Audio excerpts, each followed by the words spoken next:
seconds a lap off that car. But the Be Quick Absolute Racing Audi is up to third place now, having caught and passed the R&B Lamborghini of Bao Jinlong. But the EBM Giga Racing Porsche in fifth position cannot be counted out. They have had one pit stop more than the four cars in front of them. So when they all come in for their fourth pit stop, they've got a great chance of getting back into contention. This race is not done by any stretch of the imagination. The gap is down to 34 seconds now for the Craft Bamboo Mercedes and the Absolute Audi. Another 2 seconds taken out in the last lap. But there is the leading car in the AM category.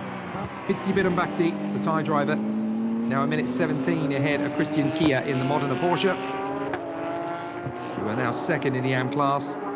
But the AMAC Motorsport team with Ben Porter still having a good chance to move forward. There's still a long way to go.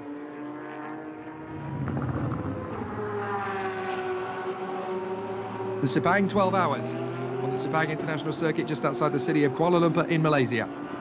What a fantastic location. And what a great race we are currently in the midst of. 5 cars going for the victory. The Craft Bamboo AMG Mercedes, the pair of Absolute Racing Audis, the R&B Racing Lamborghini and the EBM Giga Racing Porsche, all with a hunt for the victory. Porsche have the most wins around this Sepang 12-hour circuit over the years. A grand total of 4 race victories. Lotus, Ferrari, Mercedes-Benz and Audi all have 2 wins apiece. So it'll be a fabulous scenario for all of the contenders if they can keep this race flowing strong. And it is a genuinely exciting run now for all of the competitors as we gear ourselves up for racing in the closing stages of this epic encounter. So still they rage and battle on. Still we have some great racing, and still we have some amazing competition to round us out here. Great to have your company.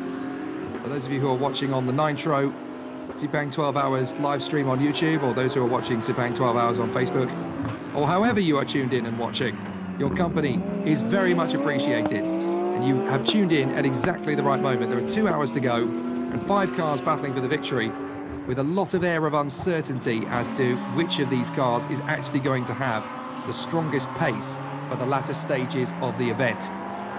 And the gap has come down to 30.6 seconds between the leading 2 cars as Yu Kuai in the number 18 Absolute Racing Audi is closing in on the Craft Bamboo AMG Mercedes of Liang Jiatong, who leads the way. Third place, Peter Cox in the Be Quick Absolute Audi. They've got the gap down to 1 minute and 3 to the race leaders. They're doing 2-minute 9s at the moment, with the leaders doing 2:12s. The Absolute Racing Audi of Yu Kuai just did a 2:08.8. And then you've got Alex Imperatori and Jasmine Jafar outside the top 6 in their Ferrari and Aston Martin respectfully, who are lapping at similar sort of pace to that, 2:09s for both of them. There are 2 classes competing for wins. The AM category sees Pitti Bidambakti in the AAI Motorsport car, the Modena Porsche of Christian Kia, and this car, the AMAC Porsche of the all-Antipodean affair.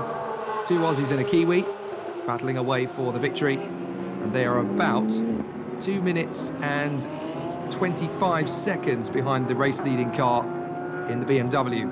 So there's still everything to come from this race. There's still a long way to go. Still anything can happen.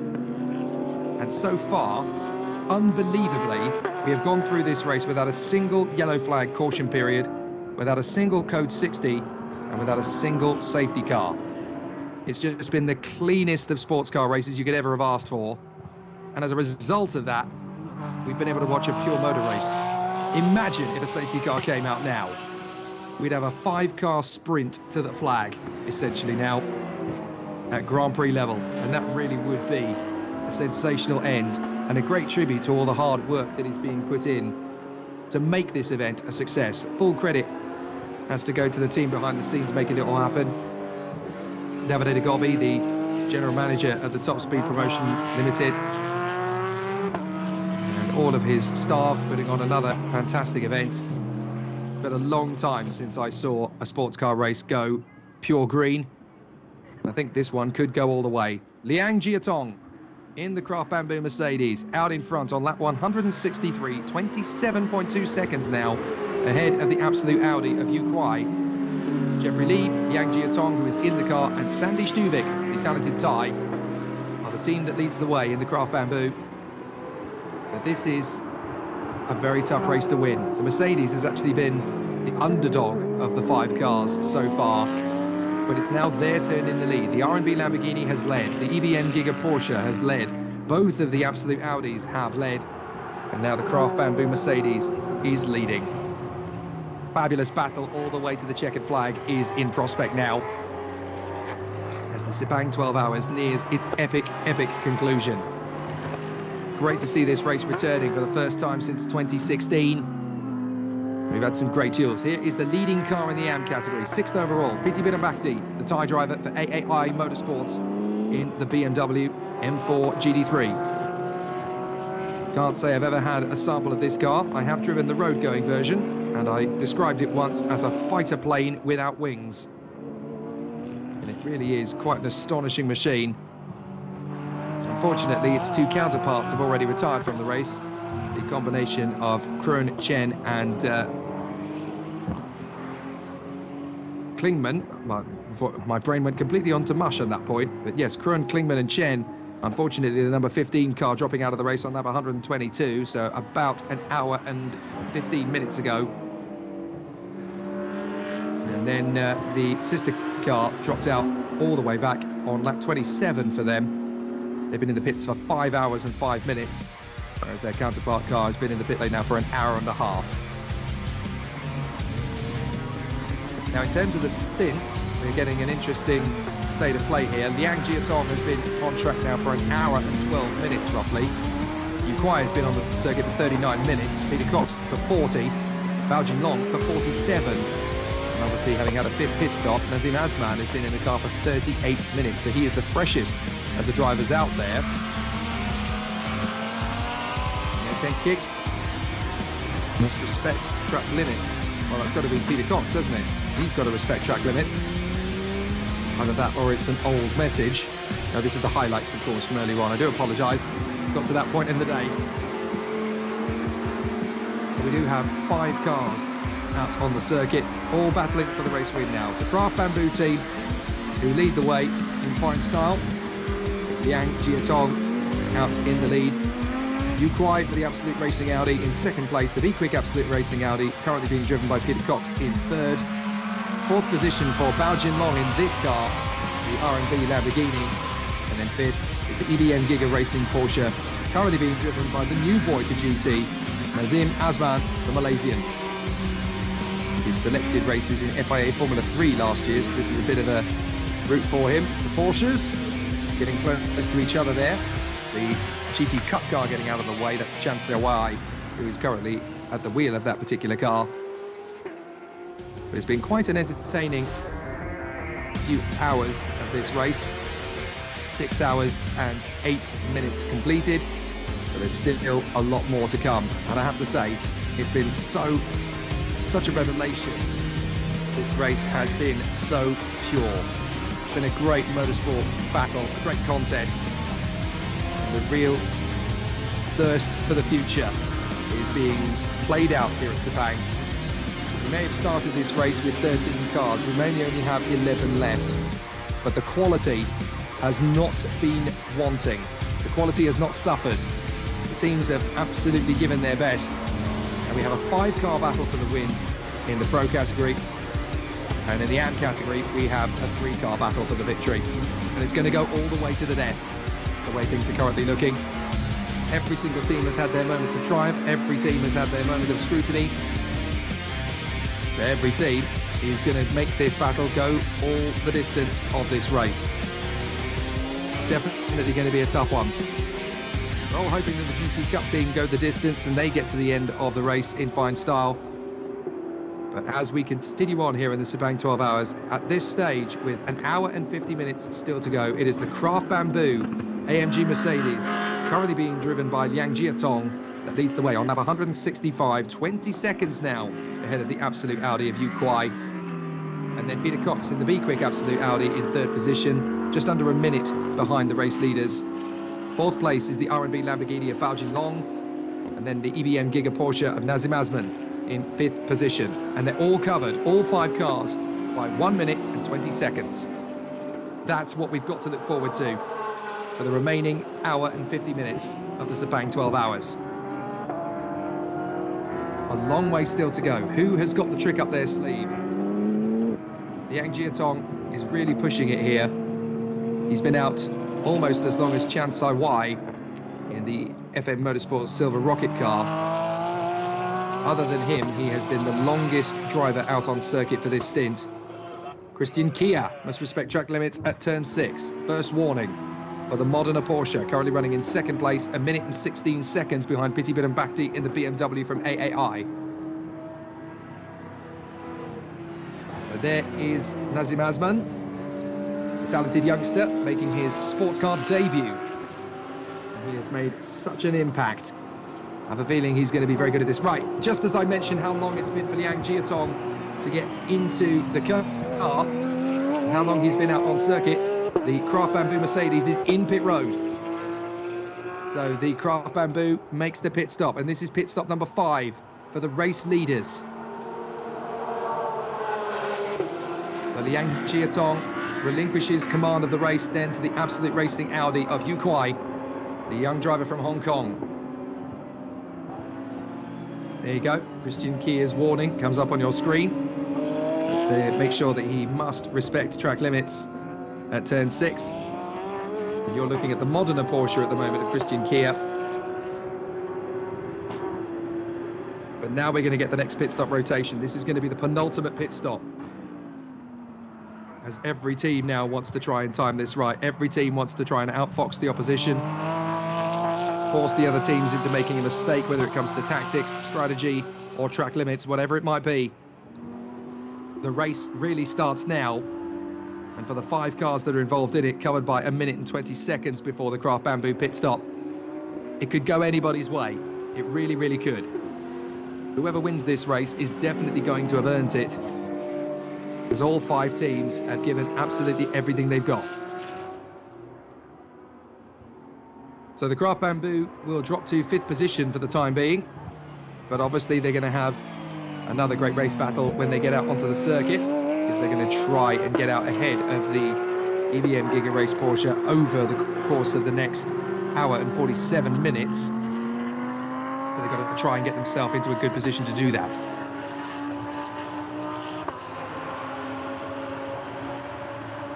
Still the battle rages here at the Sepang 12 hours. 1 hour and 47 minutes to go. About the length of a typical Grand Prix. Onto the back straight comes the Modena Porsche.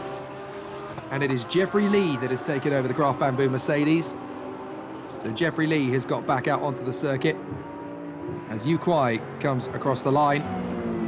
What is his current pace? I think he's still in the 210s. He's just done a 209 actually. A 209.5 on the last lap around. Not going to be too long before the Be Quick Absolute Racing sister car comes through. Peter Cox will come across the line. I think in the space of another 8 seconds or so. That's when we're going to really see just how tough it's going to be for the Craft Bamboo team to maintain this sort of pace. Peter Cox about 40 seconds back from the sister car of Yu Kuai. He comes across the line this time by, it's actually 37.9. And to be fair to the absolute car of Yu Kuai, they have actually managed to pull out a bit of a gap.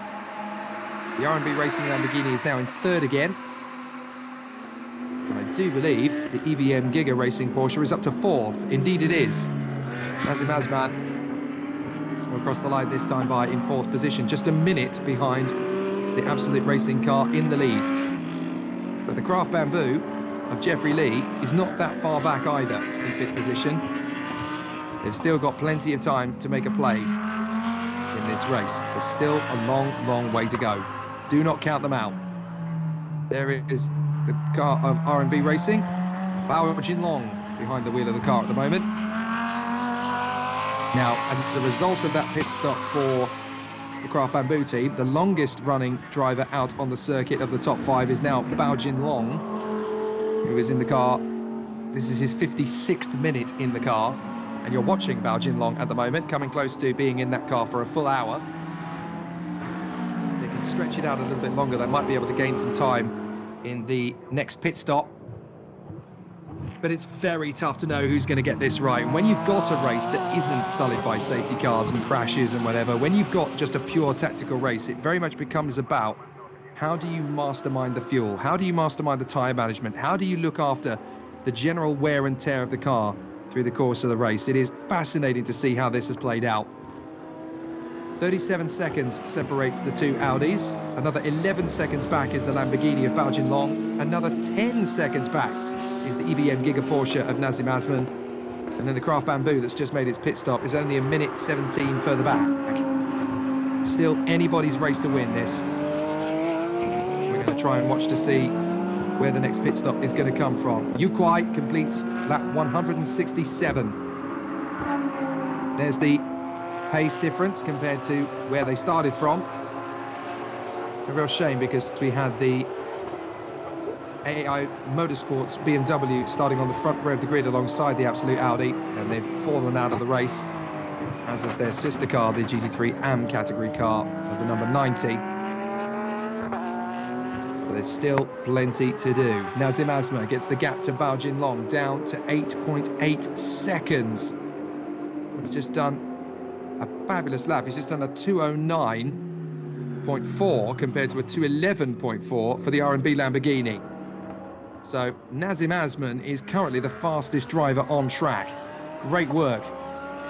I tell a lie, I thought he was, but no, it is actually the Ferrari of Alexandre Imperatori. He's the fastest driver of the race contenders, let's say. And Alexandre Imperatori, the Ferrari, sadly about 4 laps adrift.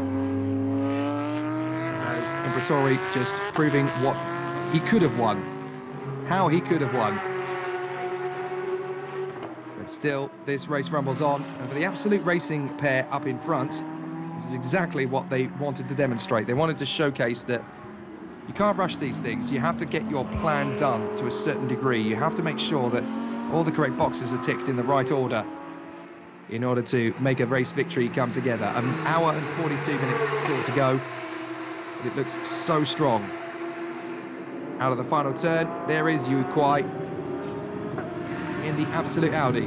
He completes lap 168, about 40 seconds roughly in front of the sister car, and this is exactly where they wanted to be. Andrew Haryanto, Yu Kuai and Marcus Winkelhock in the Absolute Audi, going big guns, still pushing hard. Their fastest lap is a 207.4. Very impressive performance. The fastest car in the entire race. And that's the thing, they've gone fast when they've needed to, they've consolidated when necessary, and despite the fact that they have had to take a 10-second penalty for abusing track limits, they're still right there, ready to make this race come to them. This is not done yet, by any means at all. And the Absolute Racing team really hoping to get the job done here and seal what I believe would be the first victory for the team at the Sepang 12 Hours. Had some amazing teams win over the years. Proton, TVR, Jazari Racing, the G1 Meritus crew, Honda Malaysia Racing, Proton R3, Hong Leong Kinkana, Porsche Club Singapore, Petronas Cintium Team, Arrows Racing, Clearwater Racing, Belgian Audi Club WRT, and the Audi Sport Team Phoenix have all taken wins in the Sepang 12 Hours over the years. And it has been a fabulous race to watch. This time, I think, probably the most entertaining for a long time, because you've got to remember that it's just been so sublime, so supreme. Every driver has really been on their A game. There have not been any silly, rational or irrational moments out there on the course, I should say. It's just been all about the calm, disciplined nature of these drivers. But the racing is still very strong. There's 39 seconds, between Yu Kuai, the man on your screen, and Peter Cox, the sister car. They're trading lap times at the moment, keeping this 40-second gap favourable. The R&B Lamborghini is only 14 seconds back from Peter Cox, but they are hemorrhaging time to Nazim Azman in the EBM Giga Racing Porsche, who for me is still a very strong favourite to win this race. It's not done yet by any stretch. Here is Peter Cox, the Dutchman, still going strong. currently, Peter Cox has been in the car for 54 minutes, roughly. Only Bao Jinlong of the top 5 drivers has been in the car for longer, having just gone past the hour now. So Bao Jinlong still with work to do to try and shake off Nazim Azman. But as you can see, Peter Cox still working hard to catch his teammate Yu Kuai, and the gap has actually opened up rather than decreased. It's now up to 41.5 seconds. Is this the point now when it's time for a fresh set of boots for Peter Cox? Does he need to hand over to one of his stablemates? When you start losing time quite rapidly, that's when you start thinking, you know what, we can actually gain a little bit of time on our upper hand here. Bao Jinlong in the R&B Lamborghini, 3rd position, just 15 seconds back from Peter Cox. And if you look behind us, all of a sudden, Nazim Azman in the EBM Giga Racing Porsche is suddenly looking ominous and threatening for a podium. So we watch the Lamborghini come through. They'll come into sight. Now look in the background, because it's not far away, the EBM Giga Racing. There it is. That is Nazim Azman closing in, trying to fight for that 3rd position. And the Malaysian has done a sensational job switching to GT racing. This has not been an easy transfer for a single-seater specialist. He has taken to this like a duck to water. Car 88, Jeffrey Lee, must respect track limits at turn 6. That's the first warning for the Craft Bamboo that led at the top of the hour. And they came into the pit stop for their pits work to continue. Their 5th pit stop. Only 2 teams in the top 5 have taken 5 pit stops, or 5 visits to the pits at least. The EBM Giga Racing Porsche and the Craft Bamboo AMG Mercedes. Everybody else in the top 3 have all stopped 4 times. But this boy, Nazim Azman, who you're watching on your screen, really has been the find of the race, I would say. Been amazing to see what he's been able to produce. He's done a terrific job with it. He keeps the sport very exciting to watch. He's very much risen to the occasion when you've got his teammates Adrian De Silva and Reid Harker, who know this sport very well. Nazim Azman has been the weak link in the chain just by virtue of the fact he hasn't done GT racing before this. But he has fitted the mould so perfectly. He looks like he's been doing it for years, never mind for hours. It's an excellent performance from Nazim Azman, and he just needs to keep this going for the remainder of his stint. Is he coming into the pits, or was that a rare error? That was a rare error for Nazim Azman, but you can see why. He is pushing and charging after Bao Jinlong, and that gap is now less than 2 seconds, I would say. There's the proof, 1.6 at the line. So Nazim Azman really pushing hard here to try and figure out a weak spot.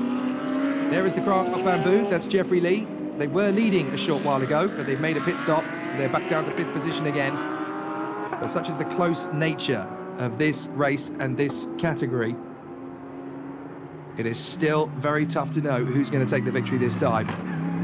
But the Craft Bamboo team have not given up on a podium, they've not given up on the overall win. They still have a chance at this. Now we're all waiting to see who's going to need the next of the drivers in the top 3 to come into the pits. Nazim Azman, they've just made a pit stop, but he's stayed in the car on his stint. 1 hour and 4 minutes behind the wheel for Bao Jinlong. 57.5 minutes behind the wheel for Peter Cox. 56 minutes behind the wheel for Yu Kuai. Here is the leading car in the AM category. Chen Yin-yu, Piti Bhirombhakdi, and Tanat Satyanthirakul in the AAI BMW, the last remaining one of those 3 cars that entered. Unfortunately, the other 2 have now dropped out. But Betty Chen, Piti Bhirombhakdi, and Tanari Satyanthirakul are looking very good indeed to get the result that they deserve. Right, here is the FM Motorsport Silver Rocket, the Seoul GT Cup car, and Chan Sai Wei has come into the pits. He will hand over to either Shantong or Lee Jaya. But he's been in the pits for about 35 seconds so far. We're still waiting to see if any of the top cars are going to make their pit stop this lap. The answer is no. But it can't be too long before Nazim Azman is basically coughing the exhaust fumes of Bao Jinlong's R&B Lamborghini. They're going to go past the pits this current time by, as the GT Cup class drivers still having a good race of it. Jansai Y having done a good job to bring the car to this point. Nazim Azman must respect track limits at turn 6. First warning, I'm not at all surprised. He's pushing hard and the gap has come down. He's got through, in fact. I assumed that he had caught him up, but no, he's caught and passed Bao Jinlong. So the EBM Giga Porsche is now back into third position, and for my money, back into the lead of the race. The second those Audis come in, he's going to be leading the race. Nazim Azman looking to give Porsche their 5th win in the Sepang 12 hours across the different teams they've worked with. And certainly as a manufacturer, a 5th Porsche win would be pretty spectacular. So the FM Motorsport and Silver Rocket team under absolutely no pressure whatsoever. They just want to try and get this car to the finish. So there are no other GT Cup cars entered for this one. They just want to prove that they can go the distance in this 8-hour race. I know it's called the Sepang 12 hours, but due to logistics and various other reasons, too technical and too dull to go into here. We are only 8 hours of distance. But if you take into account the free practice and the qualifying as well, it works out to about 12 hours on track. So the competitors continue to push on. This is the Modena Porsche of Christian Kia, the Canadian. A minute 10 behind Piti Bidambakti in the AAI BMW. Still plenty of race to go, 1 hour and 33 and a half.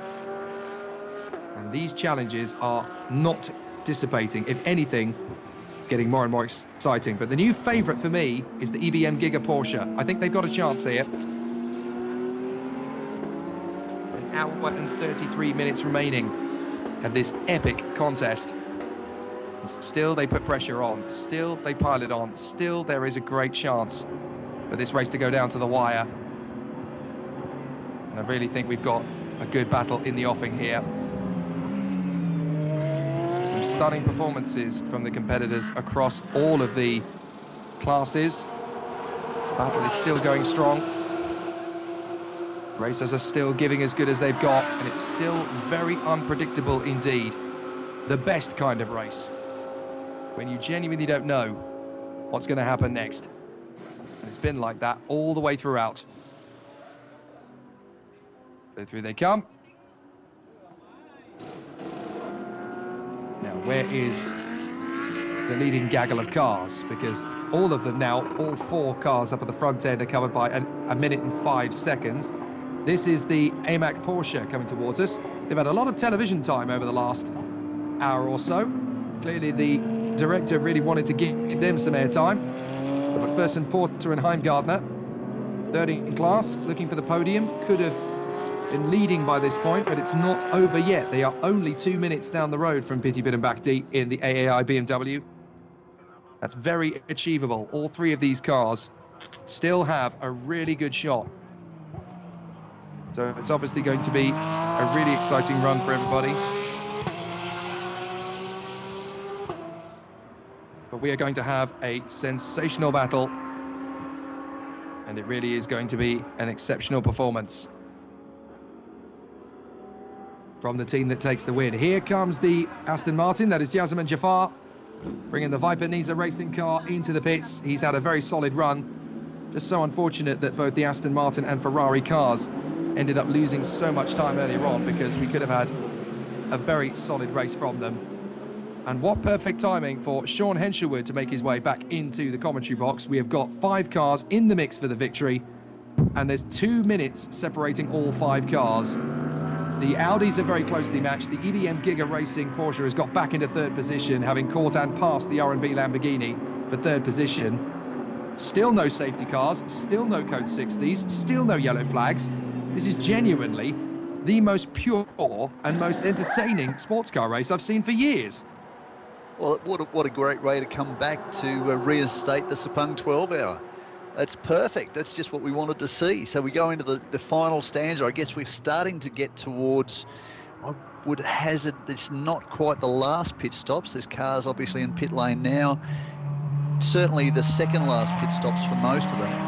One more pit stop to go. We'll see which drivers are in which cars. Quite clearly the rock stars will be in the closing stanza of the race. But wow, You're going to need the rest for this last half hour, I think. It's going to be very interesting, Jake. I'm really looking forward to the way this one plays out. Anything really happen over the last hour? I suppose the most significant factor is that the Absolute Racing number 26, Peter Cox, has been pushing it again, and they're really starting to flirt with track limits penalties again. So that's worth keeping an eye on. Certainly in the hunt for the AM class, the AAI BMW has got back into the lead, but both the Modena and AMAC Porsches are not done yet. They are still giving good pressure. They're still pushing hard. It's not been a significantly thriller second hour, but other than the EBM Giga Racing Porsche getting into third position on pure merit, catching and passing the Lamborghini for third, and for my money getting into pole position to win this race, because don't forget the two Audis up front have yet to make their fifth pit stop. There's still quite a lot that can play out here. It's not been the most grandstand of hours, but I tell you what it has done, it's brought us one step closer to a nail-biting finish. I'm surprised we haven't seen more pit stops, to be perfectly honest, from the lead pack. They really are just stretching it to the absolute maximum of the car, which is getting us up somewhere between sort of, what, 75 to 80 minutes for a stint. That's quite incredible. I would have thought we'd be 6, 7, sort of 7, 8 pit stops for the full length of the race, but that doesn't look like being the case. Yeah, they've been very, very clever at being able to let these stretch as long as humanly possible.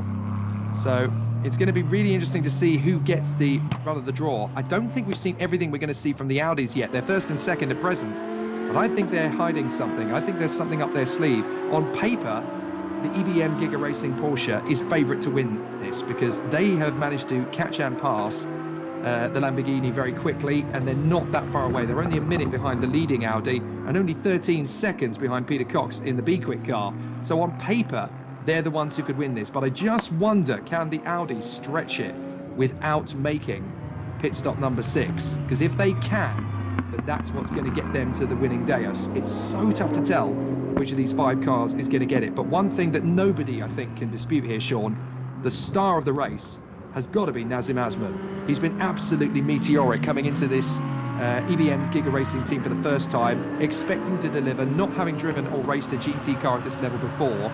And he has been as good, if not better, than a lot of the drivers who've been doing this for a decade. It's good news. It's good news, certainly, for motorsport in Malaysia, to have a driver of that calibre coming through the ranks at such a young age and racing still overseas. Is he racing the FIA F3 Championship this year, do you know? I don't think he's managed to get a seat for this year, which is one of the reasons why he's come back to his native Malaysia. But, you know, performances like this are going to get him back on the radar again. It's going to make the sponsors realise, you know, if he can do this with barely any preparation and barely any, you know, opportunities to learn the car and learn the circuit in quite the same, you know, because it's a different circuit when you drive it in a new car. You've got to relearn it all again, because he's a single-seater driver, so driving a GT car is very different. So the way he's adapted quickly, that's got to, you know, count in terms of his future aspirations. There's going to be a lot of people taking note of this.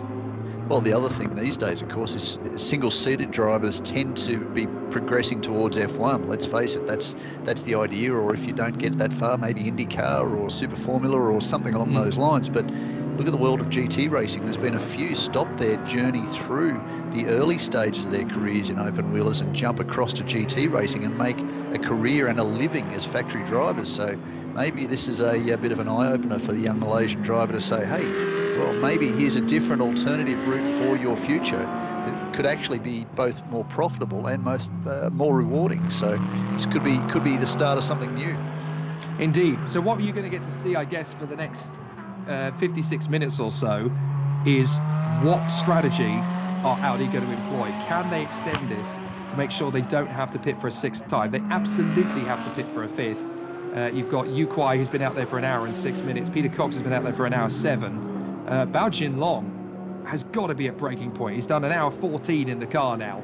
So they're trying to stretch that as long as possible in the R&B. I think all 3 of those cars are trying to ensure that they do not pit in for a 6th time. They want to make sure that pit stop number 5 is their last. EBM Giga Racing and Craft Bamboo are not throwing that card. They're going to throw pushing and caution to the winds.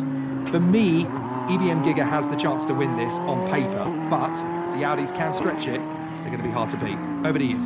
All right, mate. Thank you. Let's take this through for the next hour and gets into the exciting part of the race, because certainly within the last hour of this race, everybody should have conducted well and truly all their pit stops. Should be run and done, and just a charge through to the finish line. What do the teams have left? As Jake quite rightly points out, the EBM Giga Racing team, they've got the foundation of racing in this part of the world. They've got the experience and the knowledge of someone like Earl Bamber behind them. They've got the Porsche, which has shown itself more than capable over the last couple of years with this new 992 entry as to just what that car is capable of. So they've got all the bits in front of them, but they're facing Absolute Racing, one of the most successful teams, arguably the most successful team in the Asian region. They've got two cars in the field that are capable of winning this race outright. They've got two factory drivers, one apiece, Christopher Haase, Marcus Winkelhock.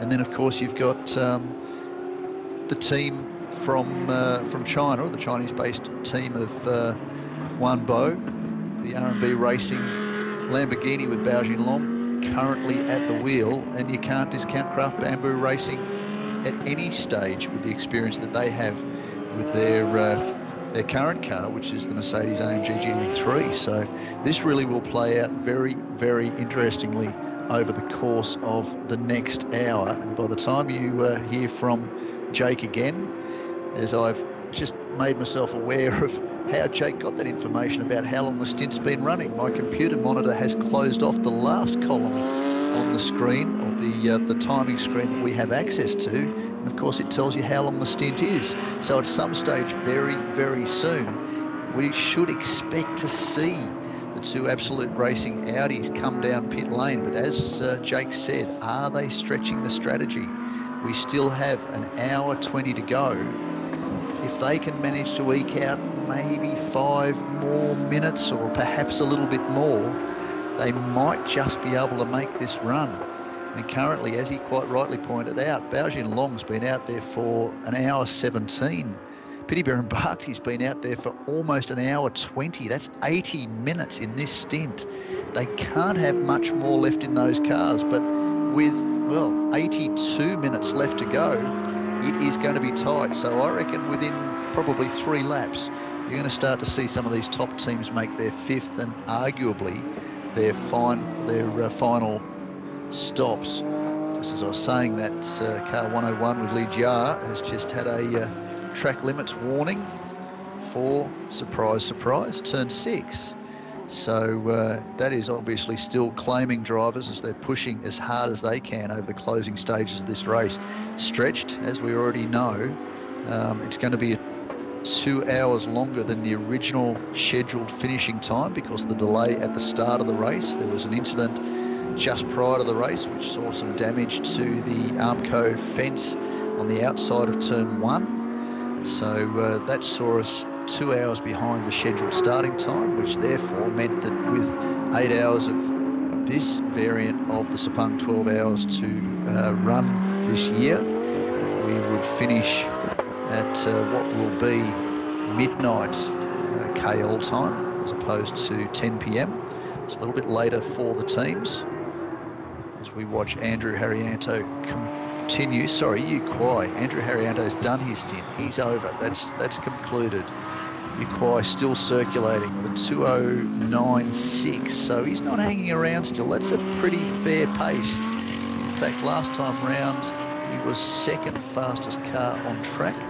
The 2:09.3. Alex Imperatori is back in the Harmony Racing Ferrari. Sadly for them, now down 4 laps, so they are not going to be in the outright equation unless, of course, something quite dramatic happens over the closing stages of this race, and finding 4 laps with 8 cars in front of you is unlikely. Piti Bhirombhakdi is now in pit lane, so he has done a bit over 80 minutes, and there is now 80 minutes left in this race. Would expect to see Tanat Sathin Thirikul jump back behind the wheel, young Thai driver having started this race, and he looks like he may well conclude it. Now, I apologise to Betty Chen if that is the scenario. Well, that's Todd Petty. He's out of the car. Oh no, he's not. he is now, and jumping in behind the wheel is his compatriot. It isn't Betty Chen.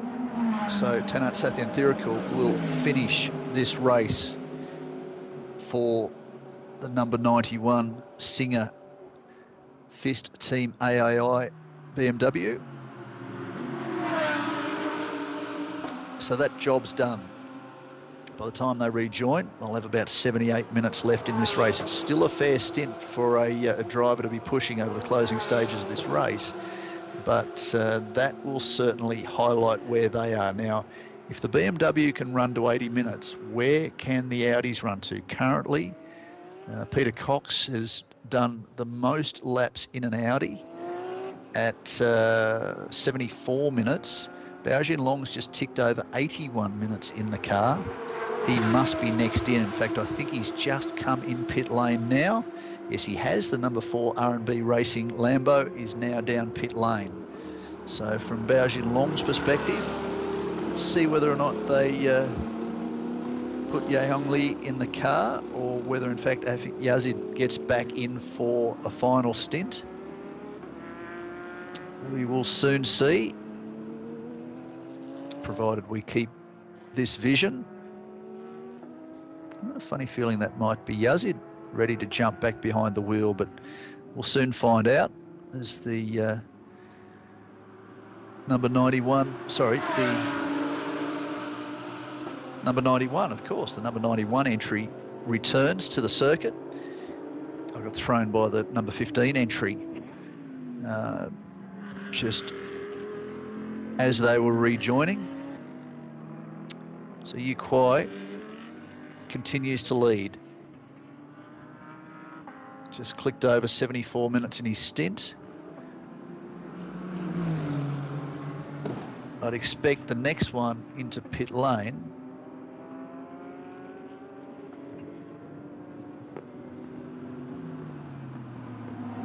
well, let's see. Christian Char's also done 70 minutes during his stint.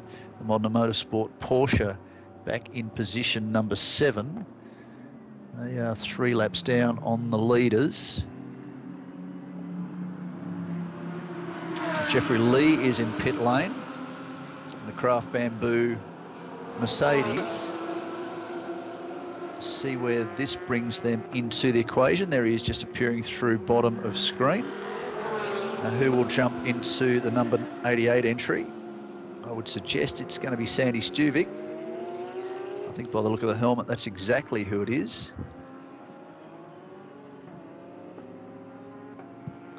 He's certainly got plenty of energy. That was a fair launch. Take up baseball. So the Lambo looks like it's about due back on circuit.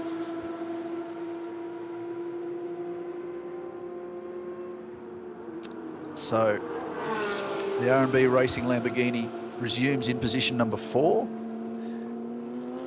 Maybe one of the Porsches with the yellow lights coming down into turn 1.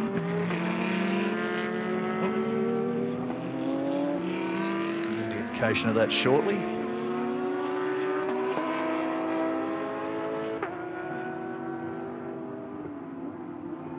So Ye Hong Lee is behind the wheel of the Lamborghini for the last leg. So quite clearly Afiq Yazid has completed his maximum number of laps. It's obviously a minimum for the drivers and a maximum, of course, or maximum's 4 hours. So he may not have done that much. He may well have done that much. But it certainly looks like Ye Hong Lee is behind the wheel of the Lambo, who's jumped into Craft Bamboo entry. No vision of that at the moment.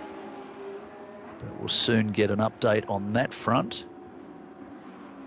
76 minutes for Yu Kuai, 78 minutes now for Peter Cox. There is 75 minutes left in this race. Interesting to see how the 2 factory Audi drivers fare under full speed.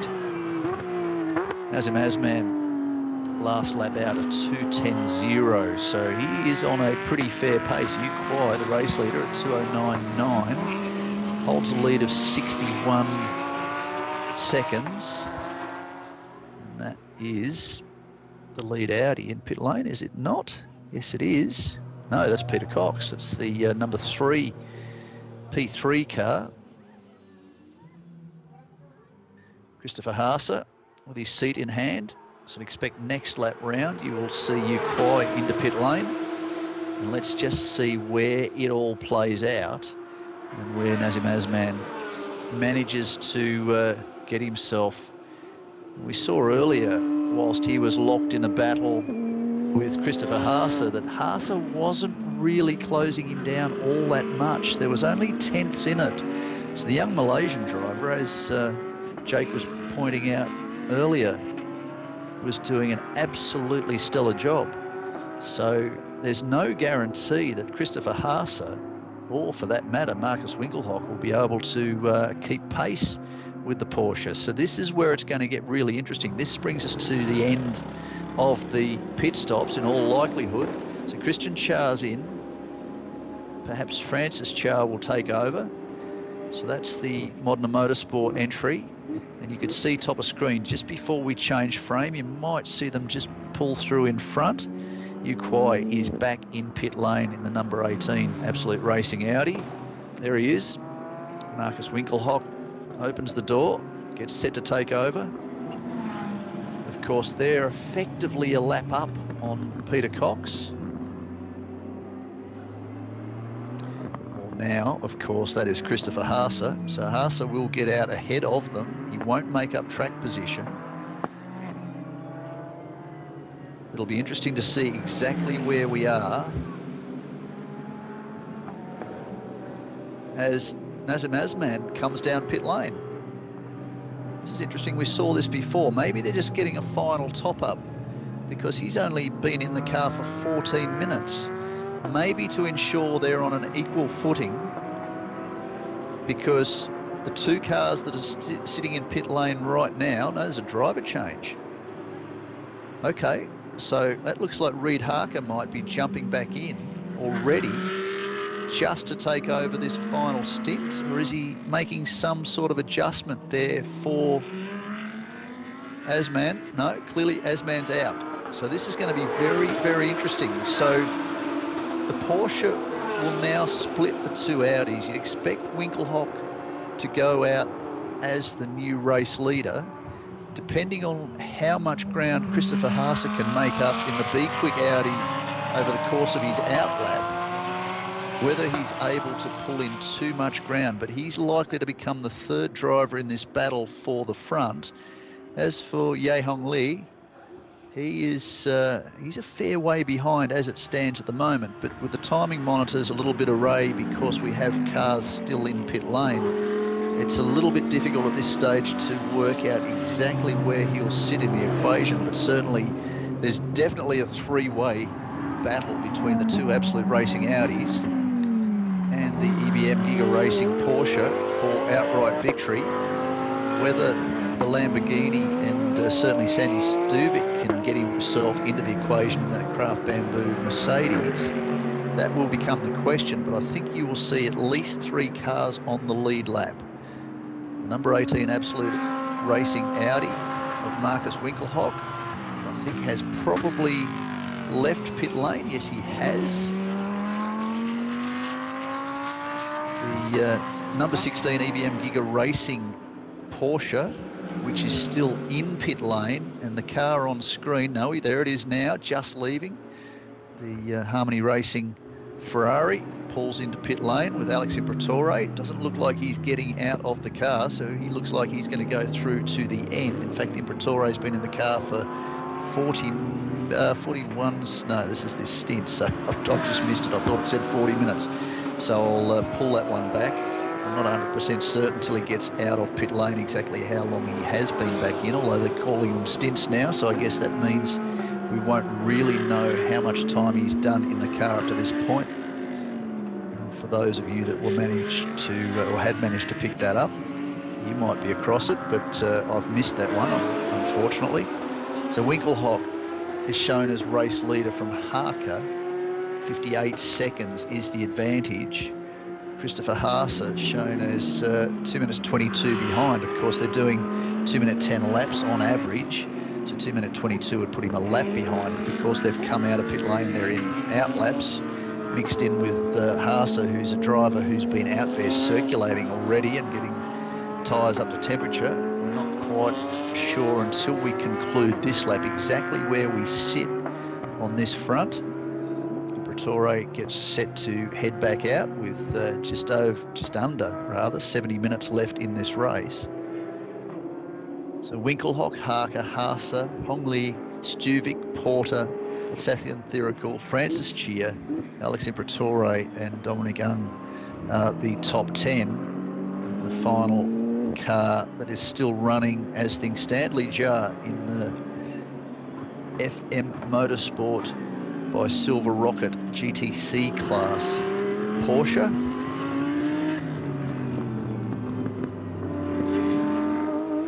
There is the Mercedes going through turn 15. Sandy Stuvik at the wheel. Now we'll get a little bit of an update. Stuvik's just punched out a 2:08.456, which after, well, near 7 hours in this race is the fastest lap that car has turned. So Stuvik's charging. So there's one. Let's see where we are with Winkelhock. Sounded like an Audi going through the final corner. Mort's just crossed the line. An update for position. That was the 26 entry of Christopher Haase. 2:07.9 last time round. So that's a half a second up on Stuvik. So he's stretching the advantage. And that's showing Haase is just 9 seconds now behind Reid Harker, who is actually 41 seconds behind race leader Marcus Winkelhock. So it's going to be game on. As Jake rightly pointed out, this is very much going to be a strategy run. How far the drivers push things, and in the case of Marcus Winkelhock, just how much he needs to charge away at the front of the field, because, well, look at the way the car's sitting on the circuit and where he is track limits wise. That's the thing that brought them unstuck last time. I'm not sure at this late stage in the race whether leniency is going to go towards the team and to be a 10-second penalty, or whether or not it might actually build to something like a drive-through penalty. That would completely destroy the equation of the race for the Absolute team. So I'm sure that Ingo Mater and the team have said to Marcus Winkelhock before he's jumped in the car, please, please, please keep the wheels within the boundaries so that we are not lumped with another penalty, because if we get that, all this strategy that's brought us back to the front of the field is effectively straight out the window. I'm still surprised by the decision to bring the EBM Giga racing car in after just 15 minutes of a session for Azim Azman, but it may well have been that on calculation that they couldn't have got the car to the finish from the point that they pit on, and that may well have started all the way back from Adrian De Silva's first stint. We're talking about the race leaders at that very first stop 6 hours ago. He was the first of the leading cars to hit pit lane, and he did a stellar job. He was right up there punching out some very, very solid laps, but he pit just after the hour mark, and that might have put the team back enough, because we're not running safety car interventions. There's been no lack of pace really since the drop of the green flag, so there's been no real opportunity rather to be able to twist the strategy and adjust things based on the safety car intervention, which can often throw the equation completely out the window. So this is the full scenario where you are maximizing the greatest distance that you can get from a fuel tank and a set of tires. Tires, well, the Control Hankook rubber has certainly done the job. There's no issue there. It's really just about how much you can make the driver last in the conditions and how much you can use fuel-wise. It's the 51 AMAC team. Appears back on screen, position 6 for Ben Porter. Just cruising on around, leading the GT3 AM category. Sandy Stuvik charges along. Well, he's going to get not charging. He's caught up at the moment with Alex Briatore. battling over position. Here's two young drivers. Well, Alex isn't as young as he used to be, but still, I'll classify him as young, considering I'm an old bloke. He is very much on top of his game and very adaptable as a driver. He's done a lot of miles here. In fact, I think he's still based in China. Alex Imperatori certainly was based in Shanghai for quite some time. Great opportunity for a young European driver to come out to this part of the world and drive all manner of different equipment at the front of the field, certainly in his early years, but the competition's got a little bit deeper in more recent seasons, and drivers like Sandy Stuvik have really stepped up to have the ability to take the fight to a driver the calibre of Alex Imperatori. So it's not going to be quite as easy for the Swiss driver to just drive away from some of these guys now. A little bit of rubber just coming off the car. I hope that was rubber and nothing more sinister. Fastest first sector, well, I think of the race, certainly of that team, for Christopher Haase at 26.97.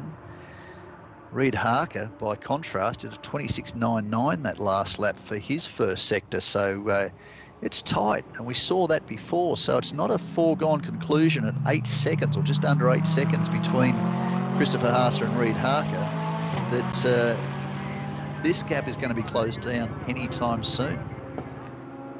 Just keep an eye on the sectors as they punch those out. But certainly this is the way the race is going to unfold.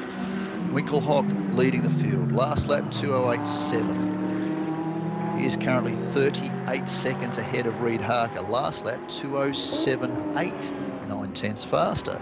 Christopher Haase, last lap, 2:07.4, less than 8 seconds off the tail of the young Kiwi. In position 4, Yehong Lee's 2:09.3 last lap to Sandy Stuvik's 2:09.4. Sandy Stuvik's a good 85 seconds behind the Lamborghini, so they've got an awful lot of work to do if that Craft Bamboo entry is to try and work itself into the equation over the last 63 minutes of this race. So a quick look at where Sandy is on track. Well, he's right with the Ferrari. He's on screen. You can see it there now, on down to turn 15, just turning through. And the race leader, car number 18, is heading between turns 3 and 4. So that would suggest that Sandy and the Ferrari, or certainly Sandy, is a lap down, on the leaders. So they've got plenty of work to do. Christopher Haase at 2:07.1, fastest lap of the race so far. 2:07.1, 2:07.4 for Winkelhock, 2:07.7 quite likely to Reid Harker. In fact, it is quite likely to Reid Harker. That's the lap time he turned last time round. So 1.1 seconds, 1.2 seconds rather faster than the race leader. So he's actually closing in on Marcus Winkelhock. So whether Winkelhock's being told to just conserve fuel a little more, given that he's been in the car, well, a matter of 40 seconds longer than Reid Harker. But Harker's not hanging around, nor is Christopher Haase. He's closed the gap down to 7.3 seconds now. He's been in the car longer than his rivals, by more than a minute up on Winkelhock. I don't think that's going to matter too much. Stuvik now, fastest lap. That faster than Winkelhock last time round. So the pace is really starting to heat up. This is getting very, very interesting. Marcus Winkelhock on screen. Let's watch the exit of the corner.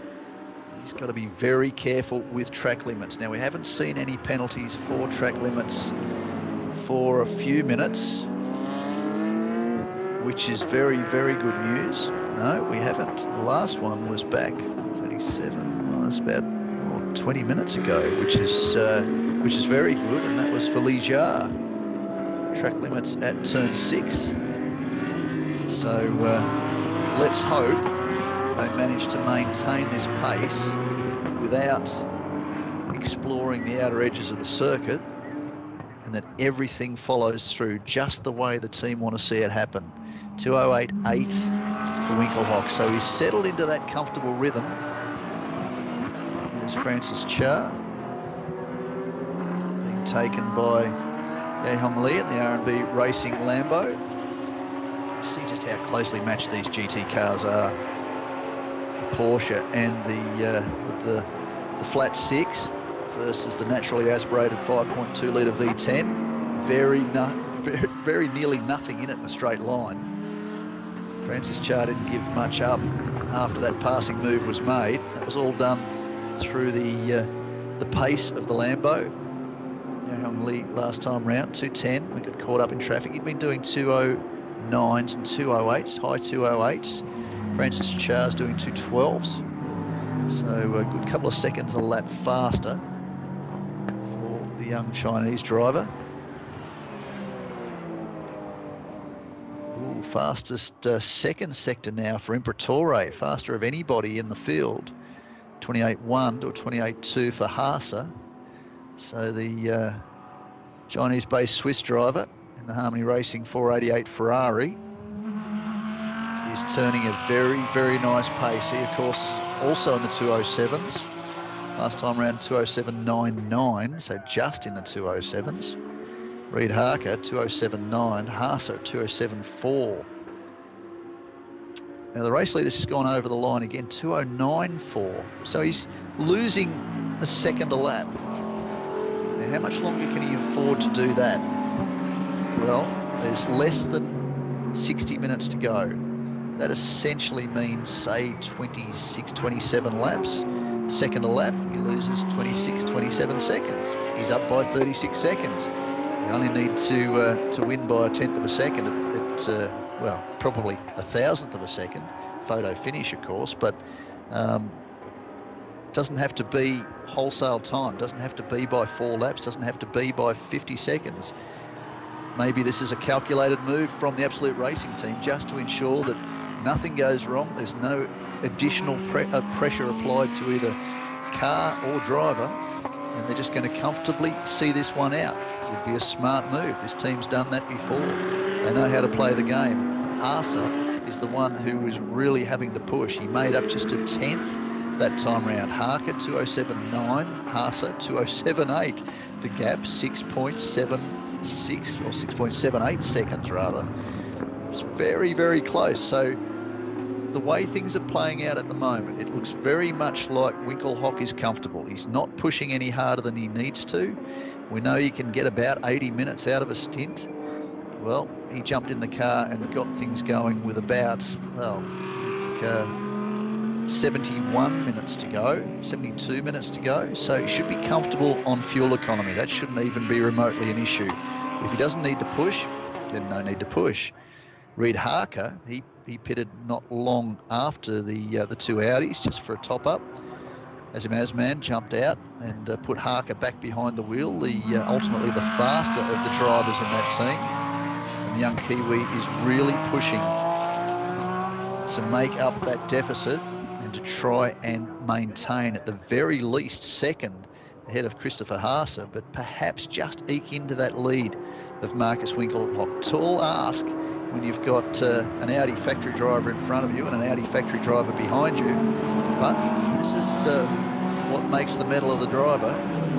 This could be a crowning moment in the career of young Reid Harker if he can manage to drive this car further forward and maintain that pace and close the gap. You can see the time, 11:03, nearly 11:04 p.m. Race finish dead on midnight. So we have just over 56, or just on now, 56 minutes to go in this race. The lead, 34 seconds now, 6.4 seconds the gap between Reid Harker and Christopher Haase. Ye-Hong Lee comfortable back there in 4th position at the minute, 33 seconds back. He's got a lead of 1:22 over Sandy Stuvik. Kanat Sathinthirikul, well, he's 1:30 further back from Stuvik, but he's a lap down on the leaders as we go back to a replay of some of the vision through the night. well and truly full dark. Andre Heimgartner doing a great job handing over to Ben Porter. And Christian Chia handing over to his brother Francis for the last stint in this race. We expect it to be the last stint. And of course, we saw the Lamborghini now has Ye-Hong Lee back behind the wheel. Porter doing a great job. We expect that from the Australian. The Aston Martin still charging around. At the moment, we have Dominic Ang back behind the wheel. Modern Motorsport Porsche. What a fantastic job the veterans have done in that car. Honouring the memory of Wayne Shen.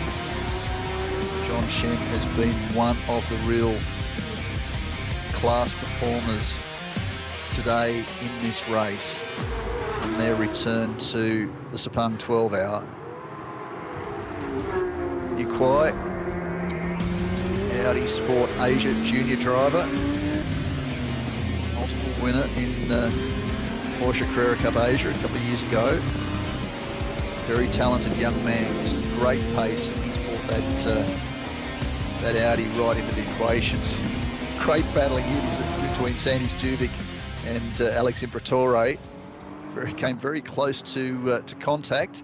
Fortunately, they got away with that one, and we've managed to avoid contact pretty much, apart from a couple of minor rubs, certainly in the turn 1-2 complex, which can happen due to drivers being unsighted. We've really managed to get away with anything nasty right through from paid practice, through the 2 90-minute practice sessions, through the 3 15-minute qualifying sessions, and into this long, arduous 8-hour race. We've been very, very lucky. Fortunate retirement of the 2 AAI Motorsports BMWs has been the only chink in what has been an almost perfect weekend after a 7-year sabbatical to see the return of the Sepang 12 Hour. So what a great return to competition in this part of the world. And I'm sure Davide de Gobbi and the Top Speed team will be overjoyed with the end result. Replay, what have we missed? Marcus Winkelhock, those glowing brakes. It's one of the delights of racing under lights, the sparks, the hot exhaust. You can see that glowing in the engine bay at the back of the Audi R8. It's a magnificent, very successful 5.2 litre V10, naturally aspirated. We'll watch those wheels off, Marcus Winkelhock. Not seeing any dramas here. Andre Heimgartner's in the number 51 entry. I've missed that, so clearly Ben Porter has hit the pits at some point. The very, very fast and talented Kiwi, Andre Heimgartner, behind the wheel, 2:08.8 last time round, so he's punching out some pretty serious laps. Now 18.9 seconds behind Francis Chia, and that is to take over position 2 in the GT3 AM category. Tanat Sathin then is the next step further forward, and he was like, I think over a minute ahead. Now there's a warning. Sandy Stuvik's pushing things in the number 88 Craft Bamboo entry. The J-Fly entry shared with Jeffrey Lee in position number 5. Minute 21 back from Ye-Hong Lee in the R&B Racing Lamborghini. And position-wise, Francis Chia is a minute 31 behind Tanat Sathin. So if Andre Heimgartner makes up that ground, he's really going to have to hustle. Was Sathin turning out laps in the 2:09.1s last time round to Heimgartner's 2:08.8, there's not a chance, as they would say, not a snowflake's chance in hell of him managing to breach that gap, despite his immense talent and the pace of the car. There's just not going to be enough time left, but you can never say never in an endurance race. Certainly when these cars have been running full green from 7 hours and 10 minutes ago to the point we are in the race right now. Anything can still happen, and let's hope it doesn't. Having said anything can still happen, let's go to the weather map. Just one last check of the radar and see where those small storm cells were. There was some chance it may have impacted the race a little bit earlier. But right now, it is, from what I can see, absolutely clear all around Kuala Lumpur. So I don't think the weather is going to play any part in this race, which probably is a good thing. It means we've run all the way through this race to this point. Some wood I can touch for a great superstition. We have no safety car interventions, which in this day and age in GT racing is a minor miracle.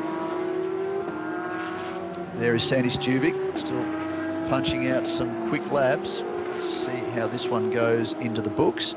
He has Reid Harker immediately behind him. So Harker ticks off another lap now. 2:07.7, race leader Marcus Winkelhock. Well, he's got his skates on. No, that's the best lap, Sean. Wrong column, last lap. Reid Harker, 2:08.1, so only 4/10 off their best. Marcus Winkelhock still 2:09.1, so he's not got any kind of hustle on at the moment.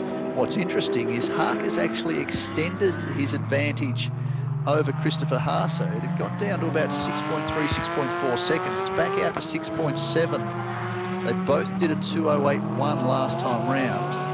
Now what's interesting is Harker's going to have a little bit of traffic. He's flashing the lights with Sandy Stuvik. Stuvik's just moved over and let him through. That's very gentlemanly, because, I mean, what's it going to prove at this stage of the race? Making life difficult for the Porsche. And talking Porsche and Craft Bamboo Racing, it wasn't all that long ago that Daryl O'Young and Frank Yu were racing Porsches as part of the Craft Bamboo racing operation, moved across to Mercedes AMG, been very successful in that transition. Brought former Audi regular Jeffrey Lee into the family. And Jeffrey, alongside Sandy and Liang Jiatong, have been part of this team this weekend for the 2023 Sepang 12-hour. There's Alex Imperatori working into the equation. Dominic Ang in his sights, next one to tick off. On track, Imperatori is in fact 3 laps up on the number 65 Viper Nisa Racing Aston Martin. So it's not for position. It's not for position in the overall rankings. It's for position on track. Now here's a drag race and a half. 4-litre twin-turbo V8 versus, well, it's a 4-litre twin-turbo V8, to be perfectly honest. Who comes out on top at the end of this one? Pretty sure it'll be the Ferrari, by virtue of the fact it's got the inside line into the corner, and I don't think really Dominic Ang was going to close the door and make this any more difficult than it needed to be.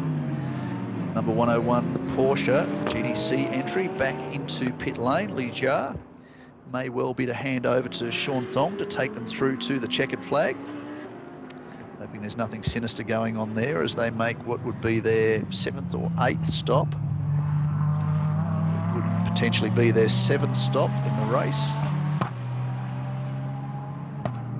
The Ferrari on screen has made 8 stops. So too has the Viper Nisa Racing entry of Dominic Ang, Jasmine Jafar, and no, it's not Sean Thong. The hood up again. Whether there's a bit of an issue in the car that they're just keeping tabs on, or they're just maintaining fluids to ensure there is no issue. Plenty of time with a full refuel. Not sure whether they've made a tyre change. 10 sets of the Control Hankook tyres from qualifying through to the end of the race. Given they've made 7 stops, there's every chance they've put a brand new fresh set on for each stop. So that changeover might well have been Simon Chen back in the car. So Li Jia is jumping out. It wasn't Sean Thong, unless Sean's had a helmet change for some reason, but I don't think he's had a suit change, nor is his height changed by a couple of inches. So I'm tipping that is Simon Chan jumping in behind the wheel. Here comes the fresh Hankook rubber stickers, appropriately named because they still have the manufacturer's stickers on them. So a set of stickers, fresh green slicks to go on for the final 45 minutes of this Sepang 12-hour race. Up front, the lead now 30.3 seconds, 2:09.3. Marcus Winkelhock, 2:08.8. Reid Harker, he's made a little bit of ground, 2:08.2, so 6/10 up for Christopher Haase. He's taken a big chunk out that lap. 6.1 seconds the gap now between position 2 and 3. And I think this may well go through to the final half hour of this race, where we will see what Christopher Haase has for young Reid Harker and whether or not the Absolute Racing team can manufacture a 1-2 finish and keep Audi's recent run of successes here at the Sepang 12-hour alive. 2015, 2016 were victories outright to the Audi R8 LMS GT3, and they are looking for a three-peat. And Absolute Racing will be absolutely overjoyed to be the ones to deliver that result. It's been a long time coming, 7 years in fact, the sabbatical.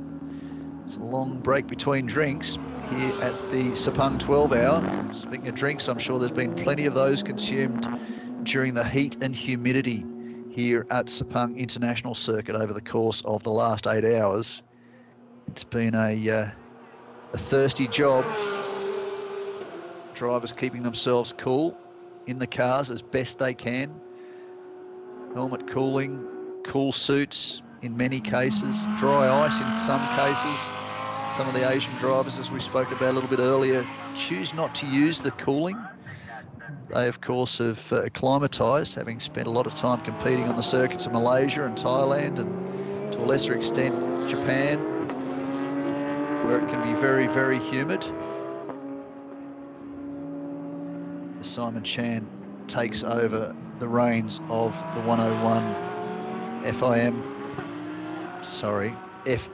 Motorsport by Silver Rocket entry. The Hong Kong-based team. Sorry, the Chinese-based team. Hong Kong drivers, 2 of them, of course. As we get into lap number 194. There's the race leader coming through turn 5. The 16 entry heading through turn 2. So that is the split at the moment. The 26 entry coming through turn 2. 5.7 seconds the gap now.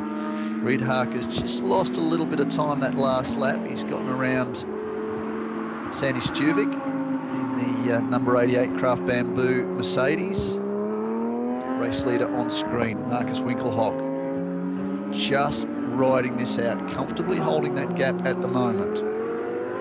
Only dropped 0.3 to Reid Harker last time out. There's Jasmine Jafar jumping behind the wheel of the Viper Nisa Racing entry. I did ask Wayron Tan a little earlier via social media what the damage to the left front of the car was. I have not heard back, and the car's still circulating quite comfortably, so clearly it hasn't been any kind of issue. It's great to see no kind of issue for the third remaining FIS Team AAI Singer BMW M4 GT3. Tanat Sathin Thirikul in position 6 has taken the lead back again in the GT3 AM category. Francis Cha still hanging on to position number 2, and he is maintaining pace with Andre Heimgartner, who last time around did a 2:10.3.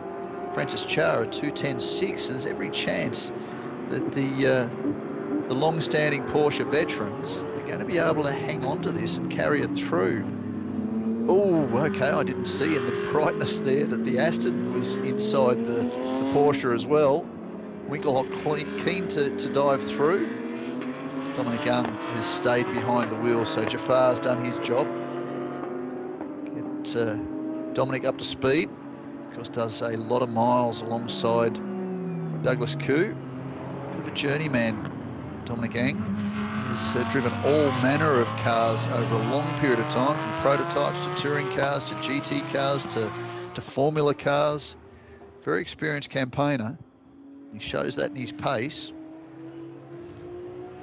but not much for them in the position they are currently running back there in position 10. to prove by going out to break any kind of record. The car, as we were talking about earlier, pretty badly damaged in the Asian Le Mans series over in Abu Dhabi. It was put in a container after the race, shipped back to Malaysia. Pretty sure the team have a base here at Sepang, just as Absolute Racing do, as Hankook Motorsport Tyres Asia do. A number of teams do have a base at Sepang International Circuit, so dragged it out of the container a little bit earlier this week and rebuilt the front of the car and got that up to a pretty impressive pace. Jafar and Ung were not too far off the pace of the leading cars, probably doing sixes, I think, during qualifying, sixes and sevens. We saw Winkelhock into the low fours, lap record James Colado's 2:03.8. So pretty impressive pace, all things considered, as we look at the race leader, Marcus Winkelhock, coming through turn 15. Behind him, that is Dominic Ung, we're just talking about. What is the lap time this time round for Winkelhock? Crosses the line, should get an update. 2:09.9 again. Reid Harker shouldn't be far away from crossing the line. There goes the 101 entry, the 488 entry, and coming to the line right about now, top of screen, is the number 16 EBM Giga Racing Porsche, 2:08.5. So 1.4 seconds taken out of the lead. Next car in line at any time now. Well, he's stretched the lead again slightly. Christopher Haase got it down to 5.8 seconds. It's now up to 5.9 seconds. This is a real seesaw battle. This one really is going to go into the final stages of this race. This will well and truly recharge Jake Sanson and get him fired up into the final stages of this race, because there'll be something well worth watching, a battle over position to see whether or not Audi can make it a 1-2 finish. Of course, nothing is guaranteed, but at this stage, Marcus Winkelhock with a 27-second lead is looking pretty comfortable and certainly, I believe, more than capable of turning those 2:09s into 2:07s and certainly 2:08s. So he's got some extra pace left in that car, I'm sure. He's just conserving. Christopher Haase, well, he's going toe-to-toe with Reid Harker. They're well and truly matching lap times. He was out at 6.8 seconds. It's to 5.9 seconds now. That's over about 6 or 7 laps. So he's only making up short gains. So Reid Harker isn't out of this yet. That menacing EBM Giga Racing Porsche could yet spring a surprise. And should anything happen to Winkelhock at the front of this field, then they will be there to pounce. New Zealand-inspired team, Bamba Motorsport. A lot of success here at Sepang International Circuit over the years. Earl and his brother Will certainly done a lot of miles. Earl going through to be one of Porsche's favourite sons, having won Le Mans on a couple of occasions.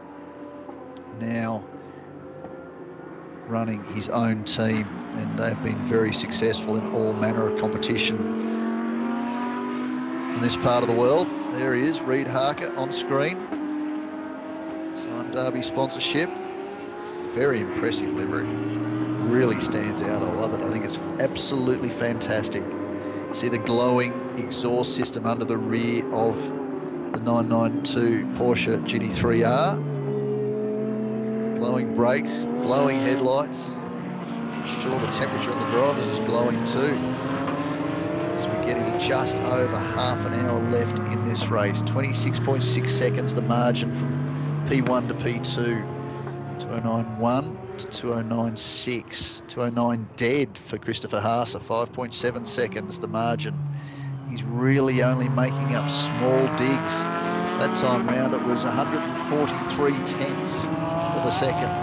So not really enough when you consider he needs to be making up wholesale tenths.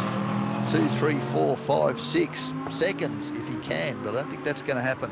Track-wise, the race leader is coming through turn 11. Ahead of Reid Harker, the 101 Porsche is just up ahead of him here. He should get him on the run down to turn 9, potentially. If not, certainly on the way out of turn 9. There they are, lights flashing. Doesn't need to be held up. least of all by another car from the same mark. And behind him, that's the car he's concentrating on, or trying perhaps not to focus on. No doubt the team are giving him updates and telling him to just focus on what he's doing. He's certainly making that run work perfectly for him. Next car in front for Reid Harker is the 488 Harmony Racing Ferrari. Ahead of that is Dominic Ang in the Aston Martin, and ahead of that is race leader Marcus Winkelhock, 209.3 that time round. The run up to turn 15, the final of 15 corners on this racetrack, the fifth left-hand corner in a clockwise rotation of Sepang International Circuit across the line, 209 dead. So another 3/10 out of the race lead. Watt behind him as the clearly the 26 car was caught up. It was behind the 101. I missed that crossing line. 5.2 seconds the margin now. So there's a little bit of lost time perhaps in that move around the Porsche. But what's interesting is now Christopher Haase has been caught up through the 1-2 complex, and on the run through to turn 3, he's just managed to get through on the Porsche now. So whilst he managed to pull in 5/10 from Reid Harker, I have every expectation that that time, that deficit between the two drivers, Harker and Haase, will have extended, because I think Haase has lost a fair chunk coming through that first couple of corners of this lap, getting past Simon Chan. So let's see as we get back to the timing monitor, but with 33 minutes to go, this battle for second is really heating up. But I think the way things are looking right now, it's a very comfortable Marcus Winkelhock on screen, out front, doing what he is paid to do. Drive this Audi R8 LMS GT3 Evo 2 as well as he needs to contribute towards another victory for brand with the 4 rings. Audi Sport will be very happy with that. Now, was that just a puff of smoke? Did he lock the rears as he went in there? It certainly looks like he's gone a little bit wide. It could have been dust. It could have been anything really, because the bright lights of the AAI BMW behind him as he turned into the corner. But that looked like a telltale tuft of white smoke as he went through, and he did a 2:10 that lap. So I think he may have just locked the rears heading into turn 15, and he's lost about a second as a result of that. Reid Harker, well, also traffic, I guess, but Reid Harker's pulled in a 2:08.9, so that's another 1.2 seconds out of the race lead. Behind him, as predicted, Haase has lost a little bit of time, but not as much as we may have expected, with 2:09.1. So 5.4 seconds now the deficit. This is really starting to get interesting as we close into the last half hour of the 2023 Sepang 12 hour here at Sepang International Circuit in Malaysia, 45 kilometres south of the Kuala Lumpur city centre. Francis Char now gets a warning, number 1 for this stint. Turn 6, no real surprise there, as he concentrates on trying to keep that advantage over Andre Heimgartner. It's at 9.8 seconds. Last time around though, 1.4 seconds lost to the Kiwi driver in the AMAC Motorsport Porsche. Of course, both Type 992 GT3 are GT3 Porsches, as opposed to the 101 entry, which is a GT3 Cup car, also a 992. So there is a distinction between the two. There's the 101 car we were just talking about on screen. Simon Chan at the wheel, holding position 11 outright, but also, of course, leading the GTC categorisation in this field. So if they can keep this running, there will be a number 1 trophy for the 101 entry. FM Motorsport by Silver Rocket entry. And we fire through into the final sections. Welcome back, Jake Sanson. You're in for an absolute cracking final half hour, and I think this battle for position 2 is a long way from done as we just tick over 200 laps. It is absolutely astonishing to consider that the total laps by all participants is now over 2,300. We've had 76 pit stops, 200 laps completed, as you say, 0 time under code 60, 0 time under full course yellow, 0 time under safety car. It's absolutely fantastic that the race has just been allowed to be a pure organic thrash, exactly what we wanted. And I'm amazed that you've sat back with your time to recover with a calculator to work all of this out. I would have sworn you were glued to the television watching the third practice session of the Formula One. Oh no, I always dedicate and I commit to the races that are in front of me. It's fabulous. I mean, technically on paper, we still have a 5-horse race. You never know what can happen in the last 30 minutes of a GT race. But considering the fact that Reid Harker is still technically chipping away at Marcus Winkelhock's lead and Christopher Haase is catching him in turn, this is going to go right down to the wire. We could have one of 3 cars, potentially even one of 5 cars, taking the victory here. It's absolutely phenomenal. And let's not forget that Andre Heimgartner is desperately trying to catch up to Francis Jarre to see if the AMAC Porsche can get into second place in the AM category as well. Well, and as you're just talking about that, as you've just said that, Francis Jarre's just come across the line with a 2:10.4, the fastest lap for that car, his fastest lap. And I talk about them being veterans.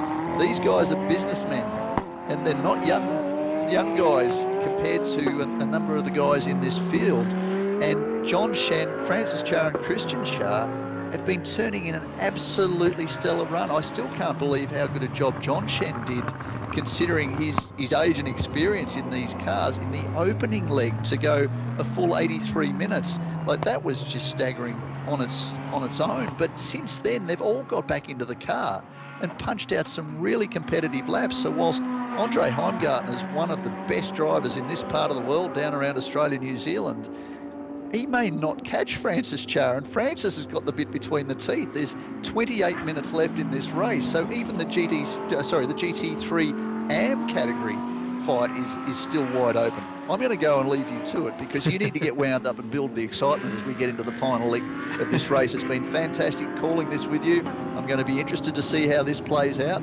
I'll let you run through with it. Great job.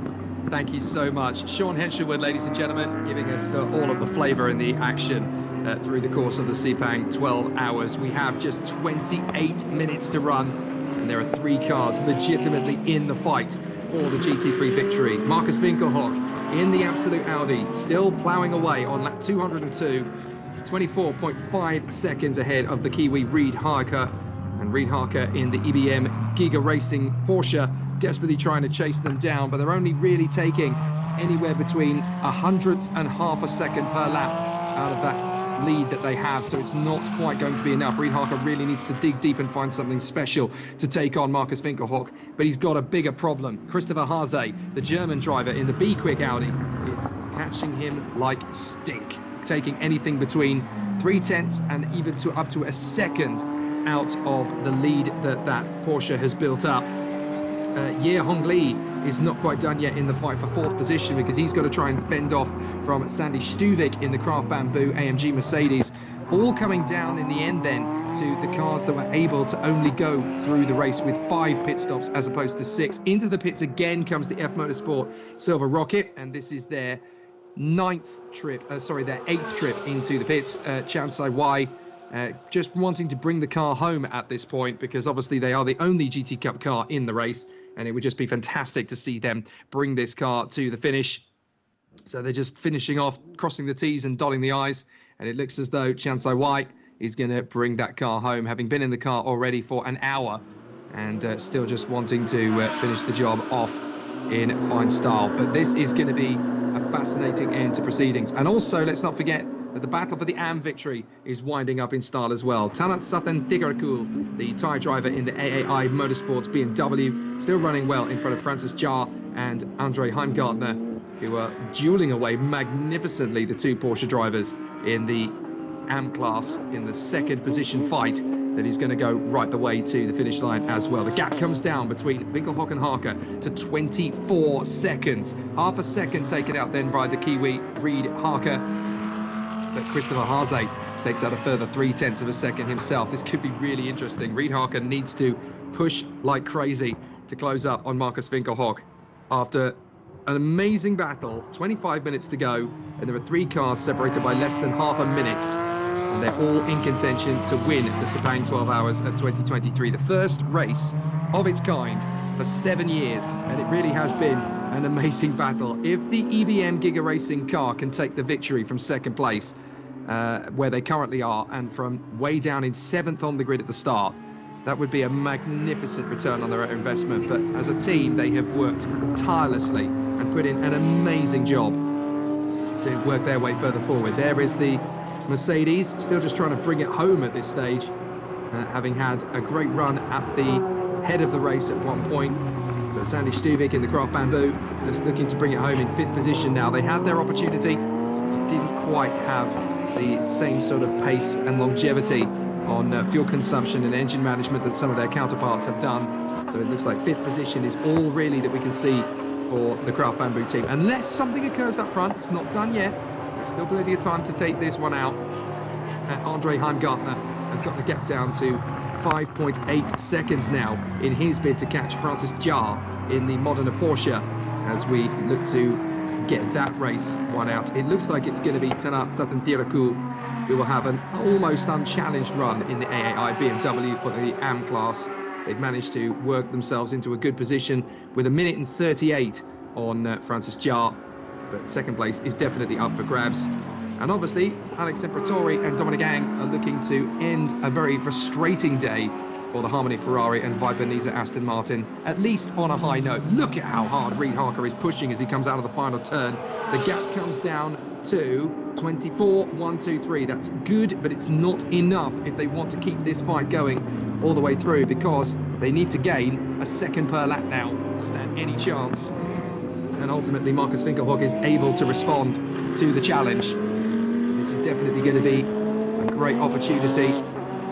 Dashed if things keep going the way they are. They need to really find something quite spectacular. When you consider that all of the races that Marcus Winkelhock has won over the years in GT racing, though, if it stays like this, he'll win the Sepang 12 Hours for the first time, and adding to his incredible collection of race victories in sports car racing. Christopher Haase would dearly love to win it a 3rd time, but in order to do that, he's got to catch and pass Reid Harker and then go after his teammate. He's running out of time to do something about it, but our focus is on that hunt for second place. Marcus Winkelhock looking relatively safe in the lead, provided nothing goes wrong. But if it does, then all of a sudden it becomes about the Be Quick Absolute versus the EBM Giga. And so you cannot afford to back down for a moment. You cannot afford to relent. You have to keep pushing. You have to keep telling yourself this race isn't won. It isn't done. There's still so much to do in these last 23 minutes. So the fight comes down to this, to finish us off in majestic fashion. AMG Mercedes there, that's Sandy Stuvik, just trying to gain any time possible on Ye Hong Lee up in front. There is the Aston Martin, Dominic Ang, who will have to wait another year before trying to go for a 3rd Sepang 12-hour victory to match the record set over the years by Tommy Lee and Mok Weng Sun. There are still race battles remaining in this one, and it's going to go to the wire. Reid Harker versus Christopher Haase. The gap comes down to 3.1 seconds at last count. But you can see that the pressure is really mounting on Reid Harker. He's got traffic in front of him. That's going to help him if he can get past it relatively quickly. He's got the Aston Martin side by side with him. He doesn't want to lose too much ground. The Aston Martin slots in behind. Good. That's great news for the EBM Giga Racing team, that Reid Harker doesn't have to have too much to worry about for this lap at least. Christopher Haase, though, is going to work incredibly hard to catch up to that Aston Martin and try and do the hard work. If Reid Harker can, for the next 10 minutes or so, just keep a slower car in between him and the Be Quick Audi, they have a chance to sustain and consolidate this second position. I think they've run out of time, realistically, to go and get the win, because that's 24 seconds with 21 minutes to go. They have to hope that something happens to Marcus Winkelhock up front, which it still could. You know, there's still plenty of time. I've seen races fall apart at the seams. Don't forget a couple of years ago in the World Endurance Championship, when the battle between Ferrari and Porsche came right down to the final 15 minutes of the season in Bahrain. and they accidentally ended up taking each other off the road. Ferrari victorious that day, Porsche left fuming.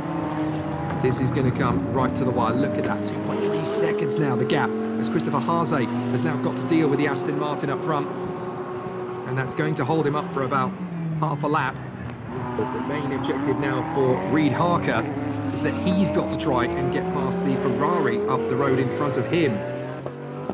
So it's going to be tight all the way through. The right-hander on the drop.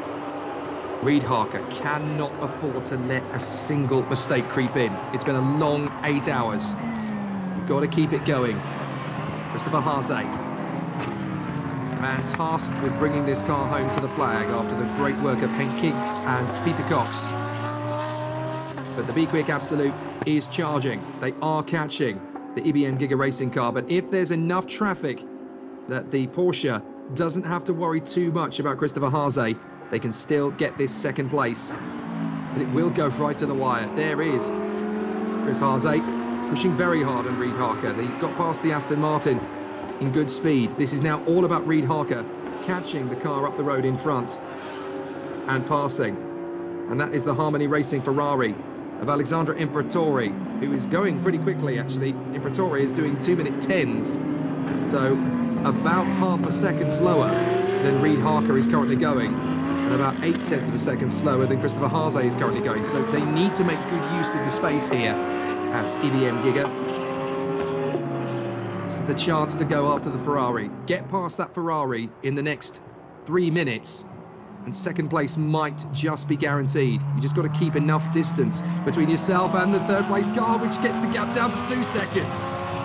Chipping away at it little by little. Christopher Haase knows he's got a fast car underneath him, knows he's got knowledge of this place better than Reid Harker. He's a double winner of this event. But Christopher Haase pushing so hard to try and make this a 1-2 for the team. Double winner of this event. He won it in 2010 with the Arrows Racing Lamborghini LP560, sharing that with Peter Cox as well. And then, of course, he won it last time we raced in 2016 alongside Lawrence Van Tor and Robin Fries. But can he win a third? It's looking unlikely, so he could settle for second. Look at the progress made. 2/10 made up 3 laps ago. A full second practically made up 2 laps ago. A lap ago, 7/10 made up. Christopher Haase will not back down from the fight. He's pushing so hard, he's running the ribbon of the curb. Reid Harker has now been given a first warning to respect track limits at turn 6. That's what this means to them. If you can't win, at least break up the party at absolute. As far as EBM Giga are concerned, this is going to be a mighty result if they can get second place. But it isn't certain. Christopher Haase still chipping away. They're going to the hairpin, and that's a knock-up for Reid Harker. You cannot afford to throw this away. Not when you're this close to second position. That's a big mistake in the final turn. And as they come across the line this time by, it's 1.2 seconds. That's all there is between them. Got to keep this going, boys. Do not overcook it at the first hairpin. Chris Haase locks it up at the first corner slightly, then kisses the grass in his intensity to get back to the inside apex. Both drivers are absolutely on the ragged edge. Second position is up for grabs. Both pit crews are going to be on their feet. The nails bitten down to the bone on both hands of every mechanic.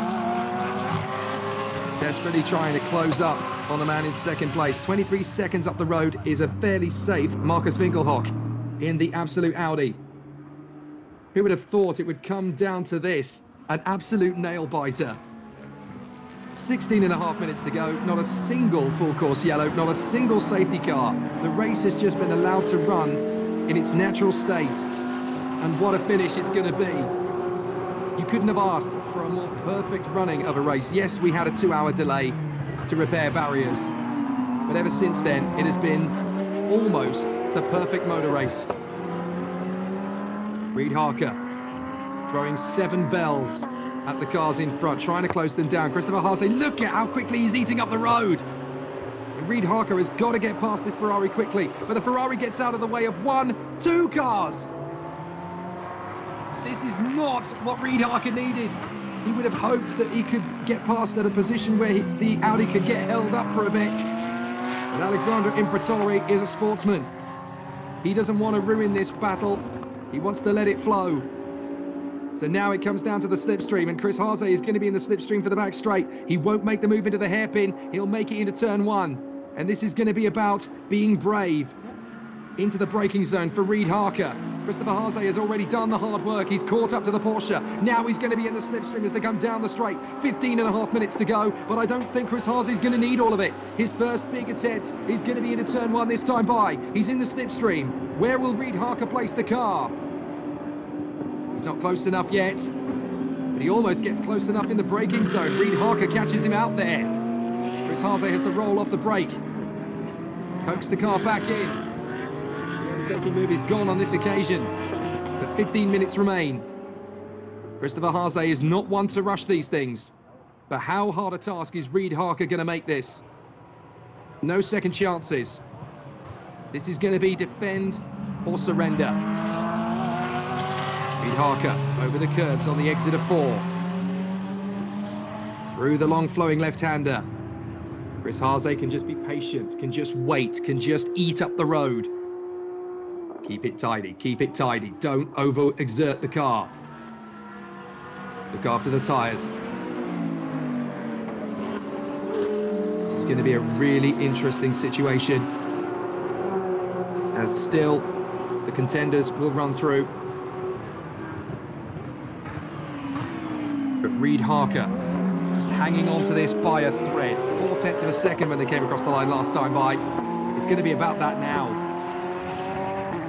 Also elsewhere, Andre Heimgartner has closed up to within 1.5 seconds of Francis Jarre for second place in the AM class. So it's not done yet there either. If anything, that battle is just getting started. Can Reid Harker hang on in front of Christopher Haase for the last 14 minutes? It couldn't be a tighter fight. The Porsche versus the Audi, both in the same VAG Group stable. But can Chris Haase clench second place away, snatch it from the jaws of victory? He's going to make a big lunge into the braking zone. Reid Harker has to be prepared for that, which he is. He's not going to lose ground anytime soon. They both run a little bit wide out of the final hairpin and across the line again. 13 minutes left.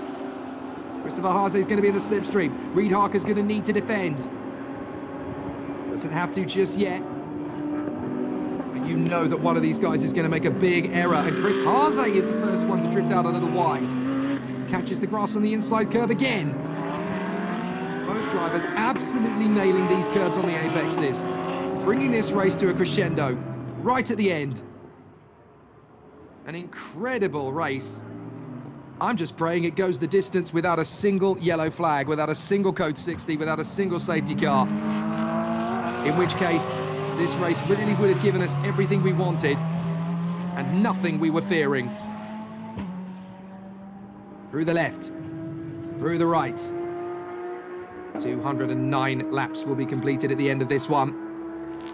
Absolutely incredible to see how this has gone. We will have completed over 2,400 laps by the end of this race across all cars, and yet not a single one of those laps has been behind the safety car. They've had a night off here in Malaysia. Look how hard Chris Haase is pushing Reid Harker all the way through this. This is what racing's all about. Give it everything you got, push the car to its limit. Reid Harker's got to be ultra defensive, but has also got to focus ahead of him, not just behind him. He's got to place the car in all the right places. He's got to make Chris Haase do all the hard work. He's got to read the situation valiantly. Pulls the car to the middle of the road slightly. We're talking a couple of centimetres over the line through the right. And now this is where the opportunity is really going to knock in for Chris Haase. Third attempt. Down the back straight. Follow in pursuit. Has a look. It's only a feint. It's not a proper move. But there might be an opportunity as Reid Harker drifts out wide. They're going to get side by side as they come off the turn. And they nearly bang doors. Reid Harker hangs on for one more turn. Down the main straight now. Christopher Haase tries again. Will he go for the move? Reid Harker's going to pull across. Chris Haase's going to go long. Can he get the switcheroo? He has to go long on defence. Both drivers giving it everything they've got. They will not concede a millimetre. Chris Haase gets a good run off too. If he can keep this going, he can get the run up towards turn 4. Reid Harker knows he's going to be vulnerable. He tightens in. He's going to have to pull the car to the middle of the road to give Chris Haase no option but to go far in. That's exactly what he does. But he can roll the car off the brake. It's going to be up the inside for Chris Haase, and this is going to be an acceleration to the left-hander. Side by side. Can Reid Harker hold on? They go absolutely door to door. What a brilliant battle, and Chris Haase makes it through. An amazing charge between the two cars. But Reid Harker isn't done yet. If he can get back in the slipstream now, he has another attempt into the hairpin. This is all going to be about Chris Haase checking away from the Porsche before he can retaliate. And I think he's done enough. Try as he might, I don't think Reid Harker's going to get another look, especially considering these next flowing corners are going to suit the Audi better than the ailing Porsche. Chris Haase has done the hard work.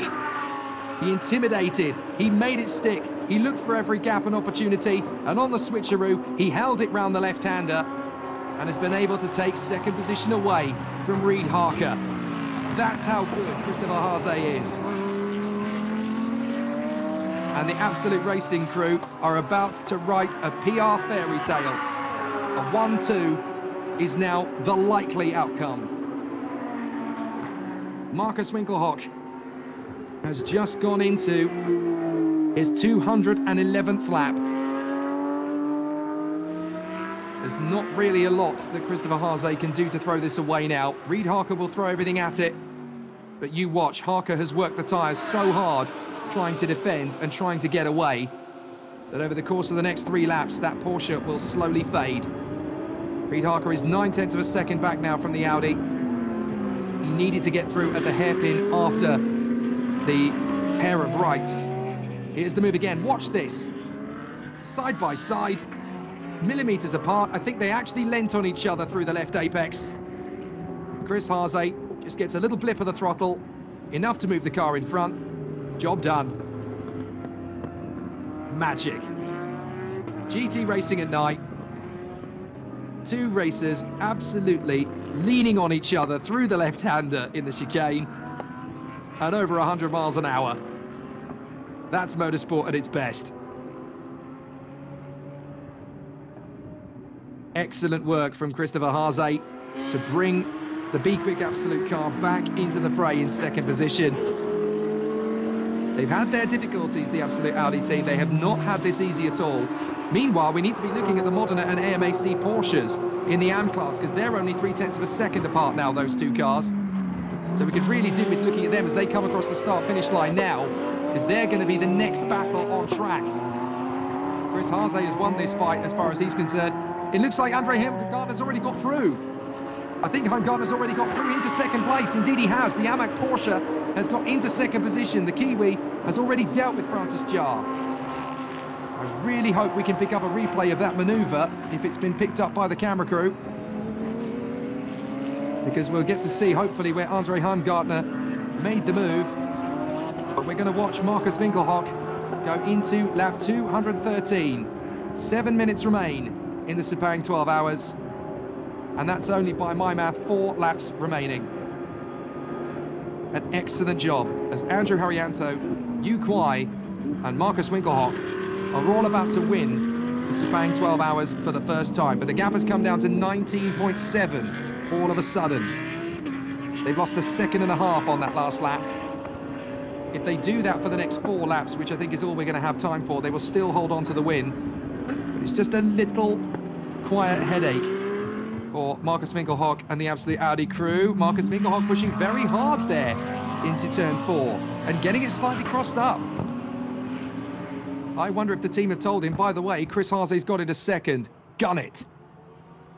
And Markus Winkelhock responding. He's got to be careful, though. He doesn't want to throw it away with only 6 minutes on the clock. He's got to bring it home. And through comes the Audi number 18, the absolute racing machine. Andrew Haryanto, Yu Kuai, and Marcus Winkelhock, who is Mr. All-Rounder. He has literally driven everything, pretty much, that it is possible to drive in a racing driver's career, up to and including Formula One. What a disappointment that must be for Reid Harker.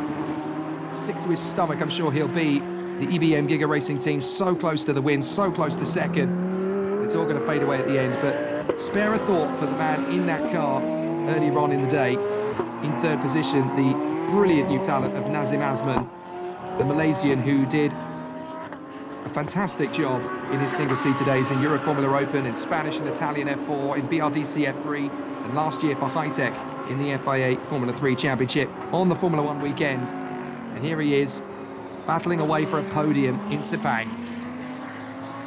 He gave it everything, as did the team as a whole. You've got to give them a massive amount of credit for taking the fight to absolute Audi. But strength in numbers is not something to sneer at in GT racing at endurance level. When you've got a whole team of 2 to 3 cars to go up against, it is very hard to knock the confidence of a team that is in such a strong position. Speaking of a team in such a strong position, the last remaining Chinese Taipei-based AAI Motorsports car, the BMW M4, driven by Tanat Satintirakul. A fabulous end to the race for them, as they are set to come through for the victory. And I think that is going to be one of, if not the very first, women to take a class victory in the Sepang 12 hours. Betty Chen, alongside Piti Birimbakti and Tanari Satintirakul. Going to be a big moment for Betty Chen. She's absolutely deserved it, as have her teammates, Piti Birimbakti and Tanat Satintirakul. There's going to be a lot of jubilation on the podium. And fair play to the Antipodean crew in second place, the AMAC Motorsport Porsche of Messrs McPherson, Porter and Heimgartner. It's a great comeback to finish second in the AM class. And Francis Jaya in the Modena Motorsports Porsche. Third position for the man from Hong Kong. They're not done yet either. They're only a second back from Andre Heimgartner. If he makes one mistake now, second place is gone. They're trying to stay with him. Reid Harker, meanwhile, as I said, the car was going to fade, and it really has. 2:10.8 at the moment, by comparison to Christopher Haase on a 2:09.4. But into the penultimate lap we go, as the absolute Audi will come through this time by. It will be the penultimate lap as we watch the GT Cup winners, Chan Sai Wai, Lee Jia and Sean Thong. They were always going to win this because they were the only car in it, but only if they finished the race, and that hasn't always been certain either. They've had their mechanical gremlins, they visited the pits 8 times, but they are going to come through and finish the job. What an incredible scenario this is. Francis Jaya has actually dropped the gap to Andre Heimgartner to less than a second. Into the penultimate lap we go. Marcus Winkelhock in the absolute racing Audi, just bringing this car home. He doesn't even need to push. The gap has come down to 17.4 seconds. But he's not pushing. He's just keeping it to what he can manage. However, Francis Jaya is pushing for second in the AM class. I really want to see this fight, because I don't think Andre Heimgartner is safe in second position in the AMAC Porsche. The Modena Porsche is all over the back of him. And all it's going to take is one decent run in the slipstream, now that they're a second apart from each other. And that could change dramatically in the final couple of moments. But certainly it's looking good for an absolute 1-2 for the absolute Audi team. Excellent work. And for all 3 drivers in this particular car, for Andrew Haryanto, for Yu Kuai and for Marcus Winkelhock, it's going to be their first win in the Sepang 12 hours. And a fantastic performance it is. They'll join some amazing names: Jimmy Lowe, Karamajit Singh, Tommy Lee, Jeffrey Wong, Admi Shahal, Tunku Hamam, Nigel Alban, Eric Yeo, Chin Se Jin, Fahad Moksani, Eddie Liu, Hiroki Kato, Faris Fauzi, Tenku Jan Lei, Kenji Hashimoto, Tony Ricciardello, Damien French, Fansila Lang, Moksani Mahathir, Sven Herberger, Lars-Erik Nielsen, Alex Davison, Daryl Young, Mok Weng Sun, Tatsuya Kataoka, Manabu Orido, Johan Ajmi, Peter Cox, Christopher Haase, Nobuteru Taniguchi, Masataka Yanagida, Dominic Ang, Craig Baird, Hiroshi Hamaguchi, Gianmaria Bruni, Alif Hamdan, Stuart Leonard, Stefan Ortelli, Lawrence Van Tor and Robin Freins. A very select group of racing drivers have won this, and now 3 more names are going to be added to the list in about 2 minutes' time. Out of the final turn comes the number 18 Absolute Audi, and after a long and grueling battle, Marcus Winkelhock, the only Grand Prix driver in history to lead the only race he ever started, is going to come through and win his first Sepang 12 Hours victory. He's got to keep it going for the final lap of this race. 16.1 seconds is the gap back to Christopher Haase, who is going to miss out on his 3rd victory in the Sepang 12 Hours this time. But what a result for the team. 1st and 2nd. They're going to have an absolute field day in the press tomorrow. And in this sport, this is very much an Audi opportunity as well here in Malaysia. The sport of GT racing still very much subscribes to the policy of win on Sunday, sell on Monday. They'll be able to promote on Sunday because obviously the race is going to conclude. Well, no, technically speaking, it is going to go midnight. It has just gone midnight, so they will technically win on Sunday and sell on Monday. It's midnight in Kuala Lumpur, and Audi are about to take yet another scalp in the GT3 sports car racing world. Not just the win, but 2nd as well in the rejuvenated, revived Sepang 12 Hours. The start of something pretty special. And name me another sports car race that has gone through the motions with 5 teams legitimately gunning for the victory in the overall class, 3 teams legitimately going for the victory in the amateur class, all the way through with no code 60s, no yellow flags, no safety cars, no big accidents. That is astonishing. It is a credit to the guys and girls at Top Speed, a credit to the marshals and the safety teams here at Sepang International Circuit, and the sport of endurance racing as a whole. They are the best winners of this incredible, incredible race. And as Marcus Winkelhock gets into the braking zone for the last time in the hairpin, he's going to run out wide, but he's going to enjoy it and savor the moment. Absolute Racing are the absolute winners of the Sepang 12 Hours 2023. An amazing result. Victory goes the way of Absolute Racing. And it's a 2nd place for the Be Quick car as well. They celebrate in style as Christopher Haase charges his way back to 2nd. What a result for the team. It's been a long time coming, the return to Sepang, for this incredible race. Boy, was it worth the wait. Congratulations to the EBM Giga Racing team in 3rd. Reid Harker bringing the car home. But full credit to his teammates, Adrian De Silva and Nazim Asman. They have absolutely earned this. What a finish. What a terrific result. And in the AM category, the AAI Motorsports team have taken the victory with the BMW of Tanat Satentiraku coming home for the win. 2nd place is still being debated on the last lap. But if Andre Heimgartner, the Kiwi, can just hold on this last lap in front of Francis Jai, it is going to be the AMAC Motorsport team in front of the Modena Motorsport squad. The Porsches will come home together. But it looks to me as though it's going to be Andre Heimgartner who will bring the Antipodean car home in 2nd position in front of the boys from Hong Kong. We're waiting for them to come through. The anticipation is very eager here on the pit wall. And we can hear them as they come out of the final turn. There is the R&B Racing Lamborghini coming home in 4th position. That is Ye Hung Lee, 4th place for the team. 5th place for the Craft Bamboo Mercedes. They've already come through. But now here come the Porsches. 2nd and 3rd, it is Andre Heimgartner who hangs on in front of Francis Jaya. And the final car to cross the finish line is going to be the MFM Motorsport Silver Rocket, the only cup car in the race. And they made it. They will stand the podium.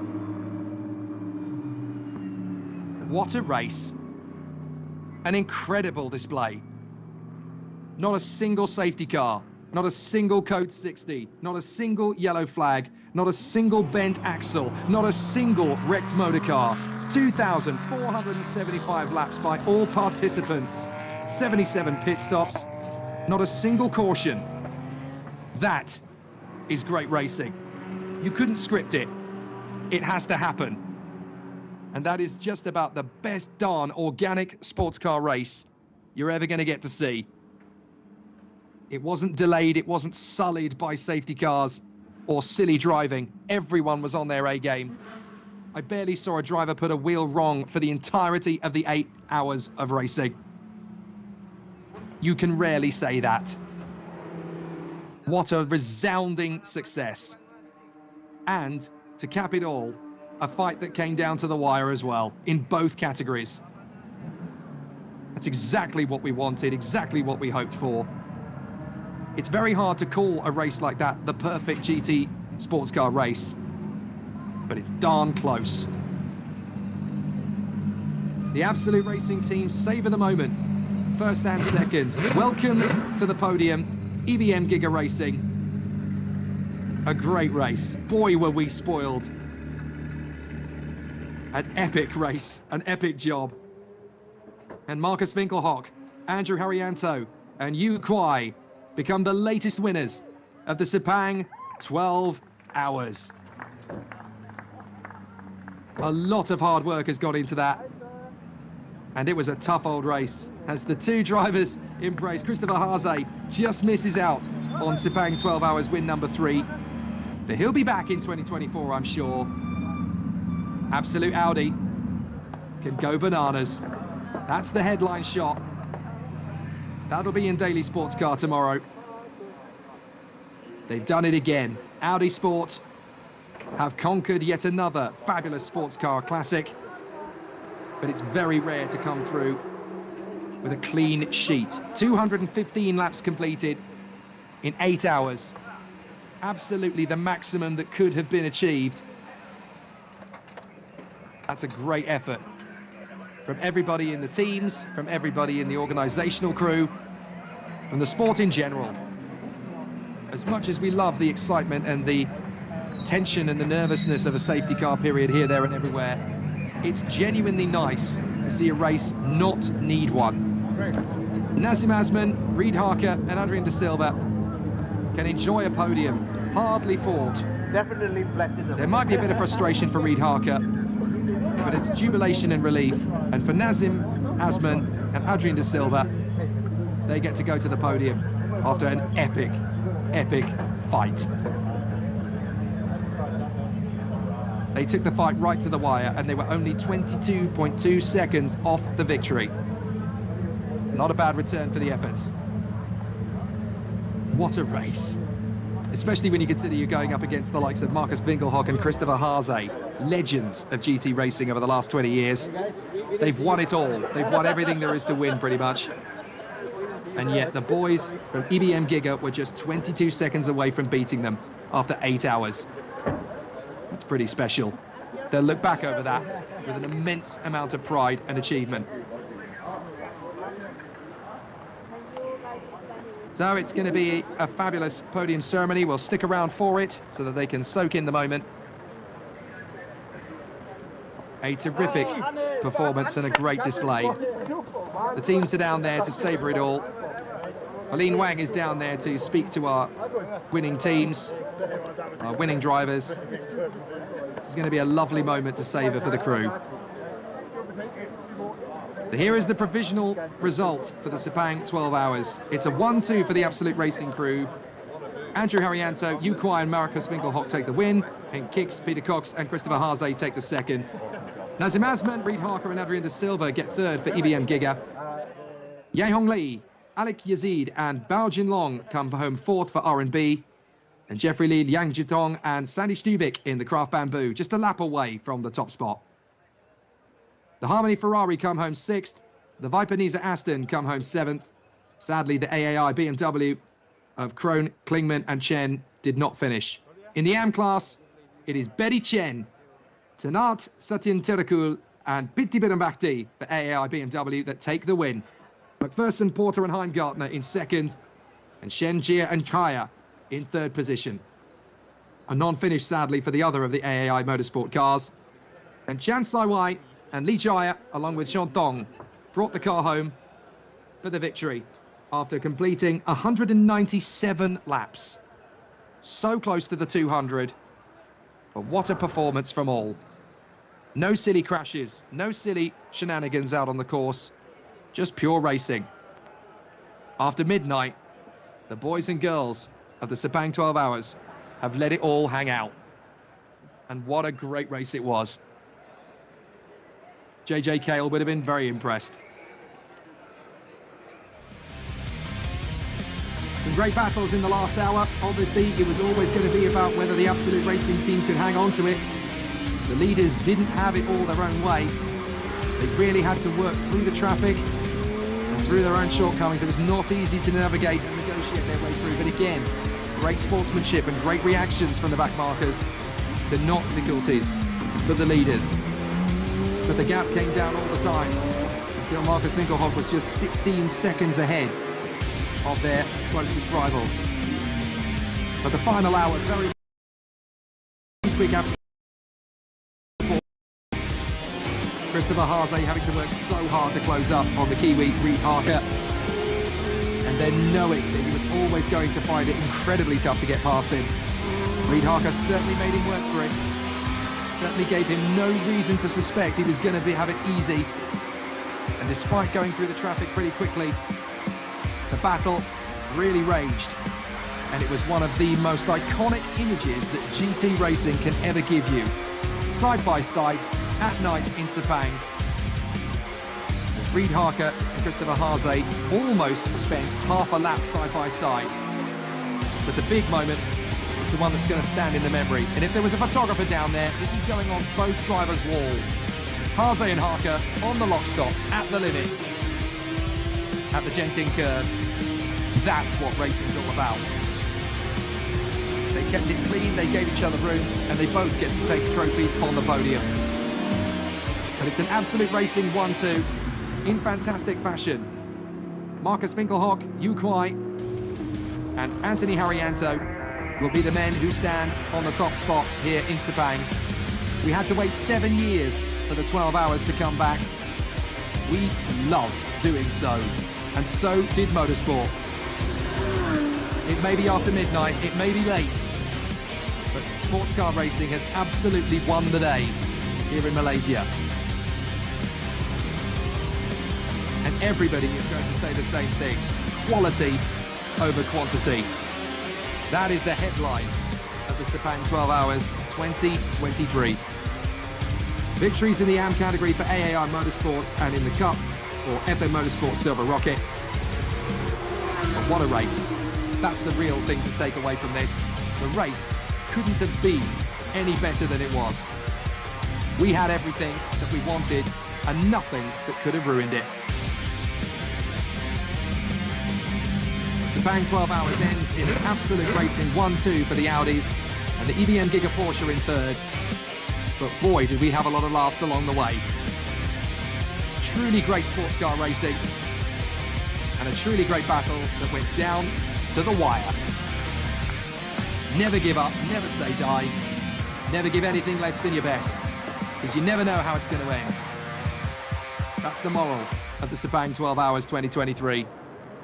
And we are delighted to see how it's all played out. So as I said before, we're going to stick around for the podium ceremony. It's been quite a fantastic night of racing. Took us a little bit of time to get to it. Myself and Sean Hensherwood did our best test match special impersonations earlier on, as we had a good hour and a half of waiting for the action to kick off. But even that had its fabulous moments, as we were able to really give you a flavour of what it is that has been going on in the region since COVID-19, since the last time the race ran. It's been a lot of hard work from a lot of people, many of whom are not going to get the credit for all of the hard work they've done, but they've been instrumental and influential in bringing this race back to Sepang and giving us great entertainment for 215 laps. The absolute maximum that we could have got from this race. Not a single yellow flag, not a single code 60, not a single safety car. I cannot believe it. You wait years and years for what they call in the business the perfect game. That is exactly what we got tonight. 2,475 laps completed by every car, all collectively. From the 13 cars that started, 77 visits to the pit lane. Betty Chen gets to take a class victory as well. Great to see that once again sports car racing really does give you an even playing field between men and women. And not a single code 60, FCY or safety car. Just astonishing. I wouldn't have believed that possible. So it's wonderful that not only has it been possible, but we've done it tonight. The absolute magic race. The Sepang 12 Hours 2023 is going to be remembered and talked about a lot by the people who were involved and the people who saw it. Sports car racing in Malaysia is back. And next year, mark my words, it's going to be bigger and better than ever before. Wonderful to see racing at this level returning in fantastic fashion here in Kuala Lumpur. It's gone midnight and still there is a buzz, there is an excitement, there is an anticipation that this is just the beginning of the second Asian motorsport revolution. COVID-19 may have stopped it in its tracks, but we are right back on the railway line, gathering speed. The future's looking pretty rosy. Ask some of the European and American counterparts to put on a race like that without a single interruption by full course yellow or safety car, with the driving standards being as great as they have been, with the racing being as thrilling and exciting and down to the wire as it's been. I dare you. You won't manage it. That's going to go down in history, I think. And too right. Every single person that's going to make their way to the podium has absolutely thoroughly deserved it, driven out of their skin, and barely put a wheel wrong all day and all night. That's quite an amazing thing to be able to say, isn't it? No silly drivers, no stupid mistakes, just an out-and-out thrash for the win. I genuinely can't remember the last time I saw a race like that. So the pit lane is obviously going to ring out to the sounds of celebration here on the main straight at Kuala Lumpur. Keep an eye on the social media channels for the Sepang 12 Hours, because I'm sure you'll get plenty of reaction and you'll get plenty of conversations with drivers and teams alike. And of course, there'll be a build-up to the 2024 event. And as one journalist rightly coined, this race has been about quality over quantity. We may have only had 13 cars on the grid, but you know what? Every single one of those teams came to fight, came to battle, and gave nothing less than 110%. Wonderful. That's what motorsport should be about, day in, day out.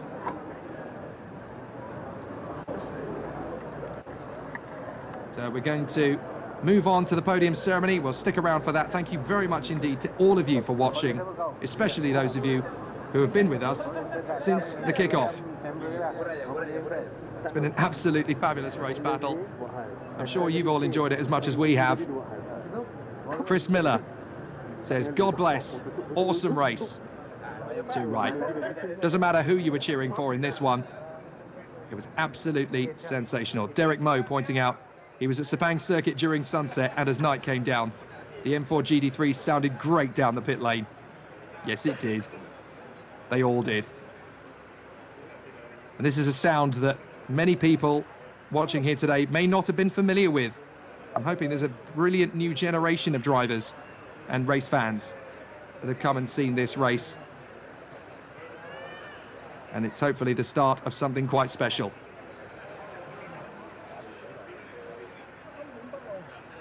Now, we start talking about these sort of things in retrospect as you wait for a podium ceremony to get underway. Driver of the day is a subject that comes up a lot. I'm going to put a vote out for Nazim Asnam. Third position in the EBM Giga Racing Porsche. a lot of pressure on his shoulders to let this slip away. And I think a lot of their podium can come down to his exemplary performance this weekend. A home driver stepping out of his comfort zone of single-seaters and being expected to deliver. And he and the crew managed to bring the car just 22 seconds away from the win against a dominant force like the Absolute Racing Audi team. That's got a lot of credit written all over it. So I'm going to stick my neck out on the line and say if I could give driver of the day to anybody, it would be to Nazim Aslam. I think a very close second would probably be Betty Chen. All of the pressure of leading the AM class, of guiding and coaxing that team through.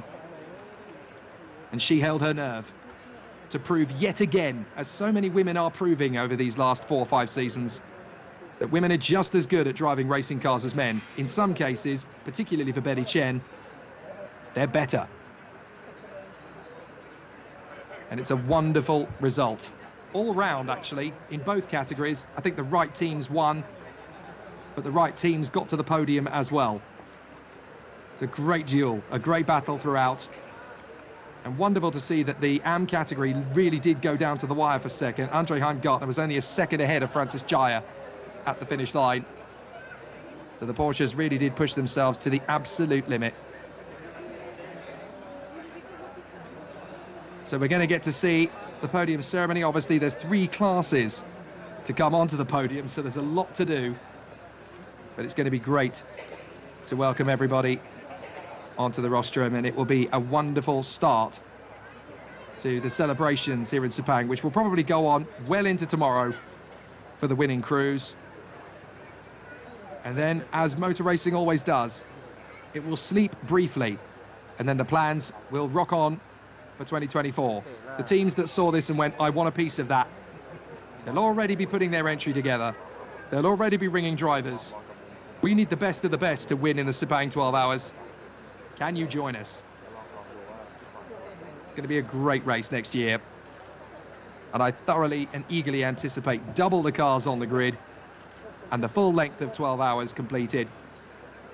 The logistical challenge of bringing this race back, considering what's been hitting this part of the world for the last 3 years through a worldwide pandemic.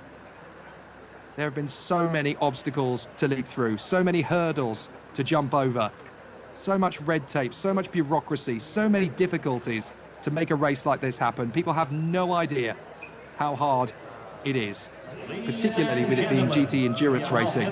But this was a win for the sport. We did it. Car number 16, Adrian De Silva, Nazim Aslam, and Reed Hutton for EBM. Well, the podium ceremony about to kick off and get underway as the teams are being welcomed out onto the podium. Third position to Adrian De Silva, Nazim Aslam and Reed Harker, the EBM Giga Racing team from Malaysia. Car number 26, standing on the podium at their home event. Hankook, Peter Cox and Christopher Haas for Be Quick Absolute Racing. Second position, what a fight back from Be Quick Absolute. Henk Kicks, Peter Cox and Christopher Haas. Not quite win number 3, Chris. You're going to have to wait for next year. But what a fight back. And the winner, car and what number a 18, mammoth charge to get back in a second position. But the winners of the 2023 Sepang 12 Hours step forward. Yu Kwai, Andrew Harriento and Marcus Winkelhock. Yet another trophy to add to the collection for Marcus. And just the first of many for Kwai and Andrew. A great result for the team, and we will hear the national anthem of the winning crew.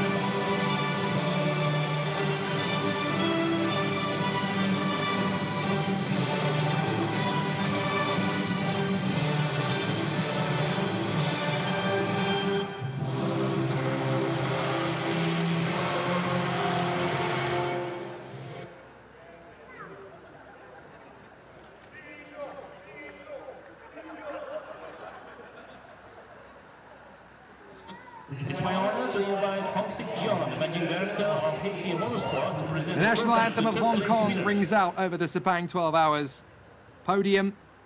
And now we ask our dignitaries to come forward. John Hankook, the Managing Director of HK Motorsport, presents the trophy to third position. Fabulous day for this fabulous team that really took the fight to the big boys. EBM Giga Racing, enjoying the moment. And a fabulous, fabulous display, a great performance. And hopefully the first of many for them in 2023. And now the Chief Marketing Officer of Motul Asia Pacific, Mr. Carlo Savoca, will come forward to give the trophy to the second place crew at Be Quick Absolute Racing. For Chris, Henk, and of course Peter. What a great performance from the three men. Had a great result. And finally, on this podium, we invite Tan Sri Azman Yaya, the chairman of the Sepang International Circuit, who will present the trophy to the winners and the team representatives. Great to welcome Tan Sri Azman Yaya, chairman of SIC,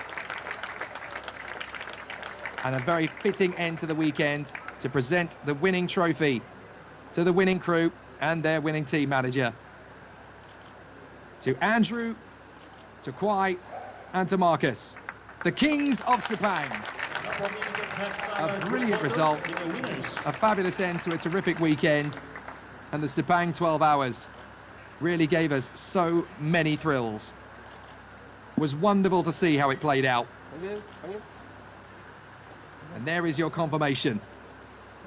Arianto, Yu and Winkelhock, Kicks, Cox and Haza, Asmund de Silva and Harker. And now the boys get to celebrate in style on the podium and get busy with a busy.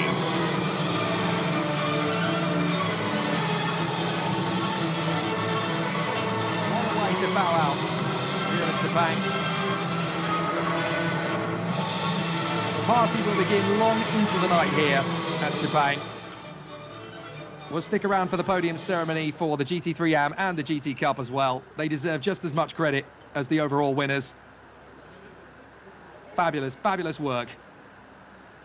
And Audi 1-2, Porsche in third, as Audi come home with their third victory in the Sepang 12 Hours, become the second most successful manufacturer ever to do so. They won in 2015, they won in 2016, and they win in 2023. Their third consecutive win at this event, despite a 7-year absence. They are still the kings of Sepang. Can anybody beat them in 2024? You'll have to tune in next time to find out. But there will be plenty of cars and teams to try and take them on next year for sure. What a terrific performance. And what a great battle. 22.214 seconds covered the top 3 cars after 8 hours. Beat that, universe. A terrific end to a fabulous weekend in the GT3 category. But we will now welcome the podium ceremony for the GT3 AM category as well. It's been a very successful time for them. 3 great teams, covered at the end by 1 minute and 45 seconds. But a great battle all the way to the line, just as worthy of respect and appreciation as in the overall category.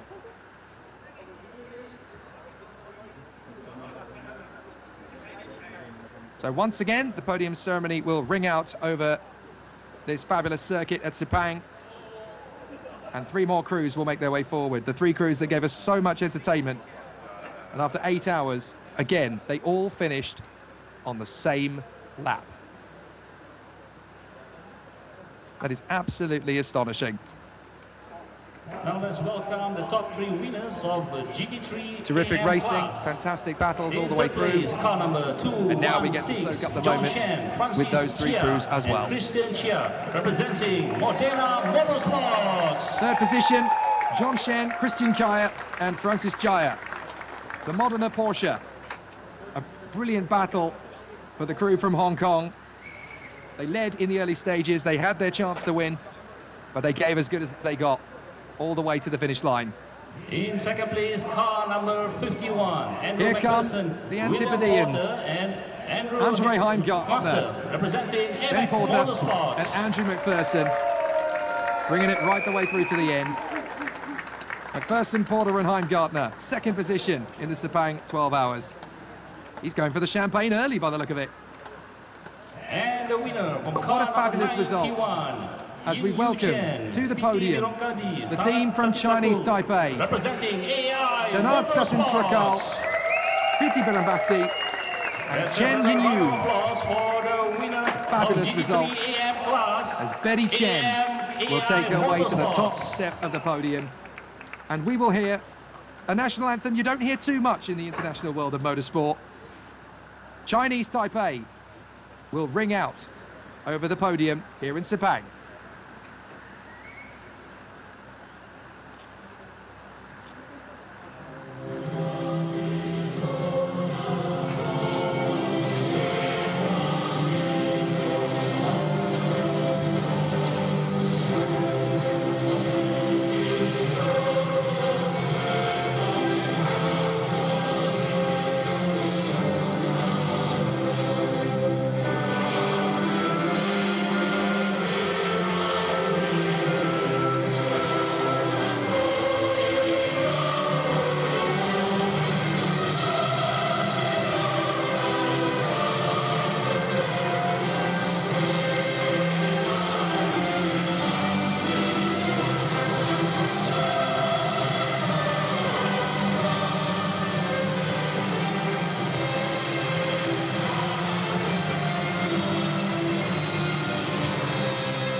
Historic moment for AAI Motorsports, coming through to take the victory, very much in the spirit of the recent Chinese movie Chi Jia Feng Yun, where the fabulous Taiwanese actress Hannah Quinlivan played the lead role and showcased women being as fast as men in the world of sports car racing. So our dignitaries return to the podium once again. Mr. Carlos Savoca, the Chief Marketing Officer for Motor Asia Pacific, presenting the trophy to the third place crew. John Hong-sik, the Managing Director of HK Motorsport, presenting the trophy to the crew in second position. A fabulous performance from the two crews that took it right to the line in the battle for B2. The two Porsche crews doing a great job. And now we get to invite Ajahn Shaframan Hanif, the Chief Executive Officer of Sepang International Circuit, to present the trophy to the three winners of a fantastic race here. Piti Barambakti, Tanat Satin Trakal and Betty Chen. The crew from Chinese Taipei soak up the spoils here at the Sepang 12 hours. It's a big moment in Chen Yinyu's career. Likewise for Piti and Tanat. Everybody look here, please. And this is going to go down in history.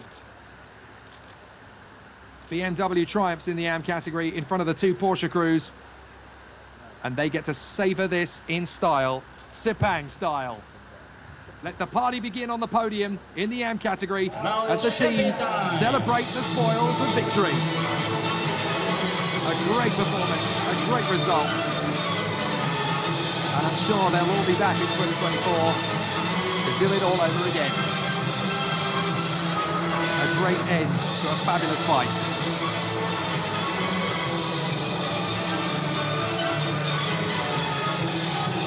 A magnificent end here in Sepang. 12 hours was always going to be a tough race. It was always going to be an epic battle. But the crews really have entertained us royally in, I can't believe I'm saying this, the perfect 8-hour sports car race with no safety cars, no full course yellows, no code 60s, not even a proper spin or an accident. They just got on with the job of racing. The perfect, flawless sports car race. Well done, Top Speed. Well done to all 13 crews. Well done to the Sepang International Circuit. I doubt that's ever going to be replicated in quite that manner ever again. The perfect motor race. I would have thought it was absolutely impossible. And that's exactly what we got. And with that, you would think, well, if there were no spins, there were no incidents, there were no crashes, there were no safety cars, and there were only 13 cars on the grid, it would have been a dull race. Not even close. Properly exciting all the way through. And a nail-biting finish where the top 3 crews in the Pro category were separated by less than 25 seconds. And in the AM category, second place went down to the wire. Absolutely unbelievable. There's just going to be one presentation left, and that is for the Seoul GT Cup crew. But they deserve the accolades. It is a class, it is a category of racing. They brought their car to get to the finish. All they had to do to win was bring it to the finish. And that looked pretty shaky at times, I can tell you. The car had its hood up several times, but never give up is the motto of racing. And for Chan Sai-wai, Li Jia and Sean Tong, the crew from China, managed to come through for the victory. And in deference to the team, we will hear the Chinese national anthem.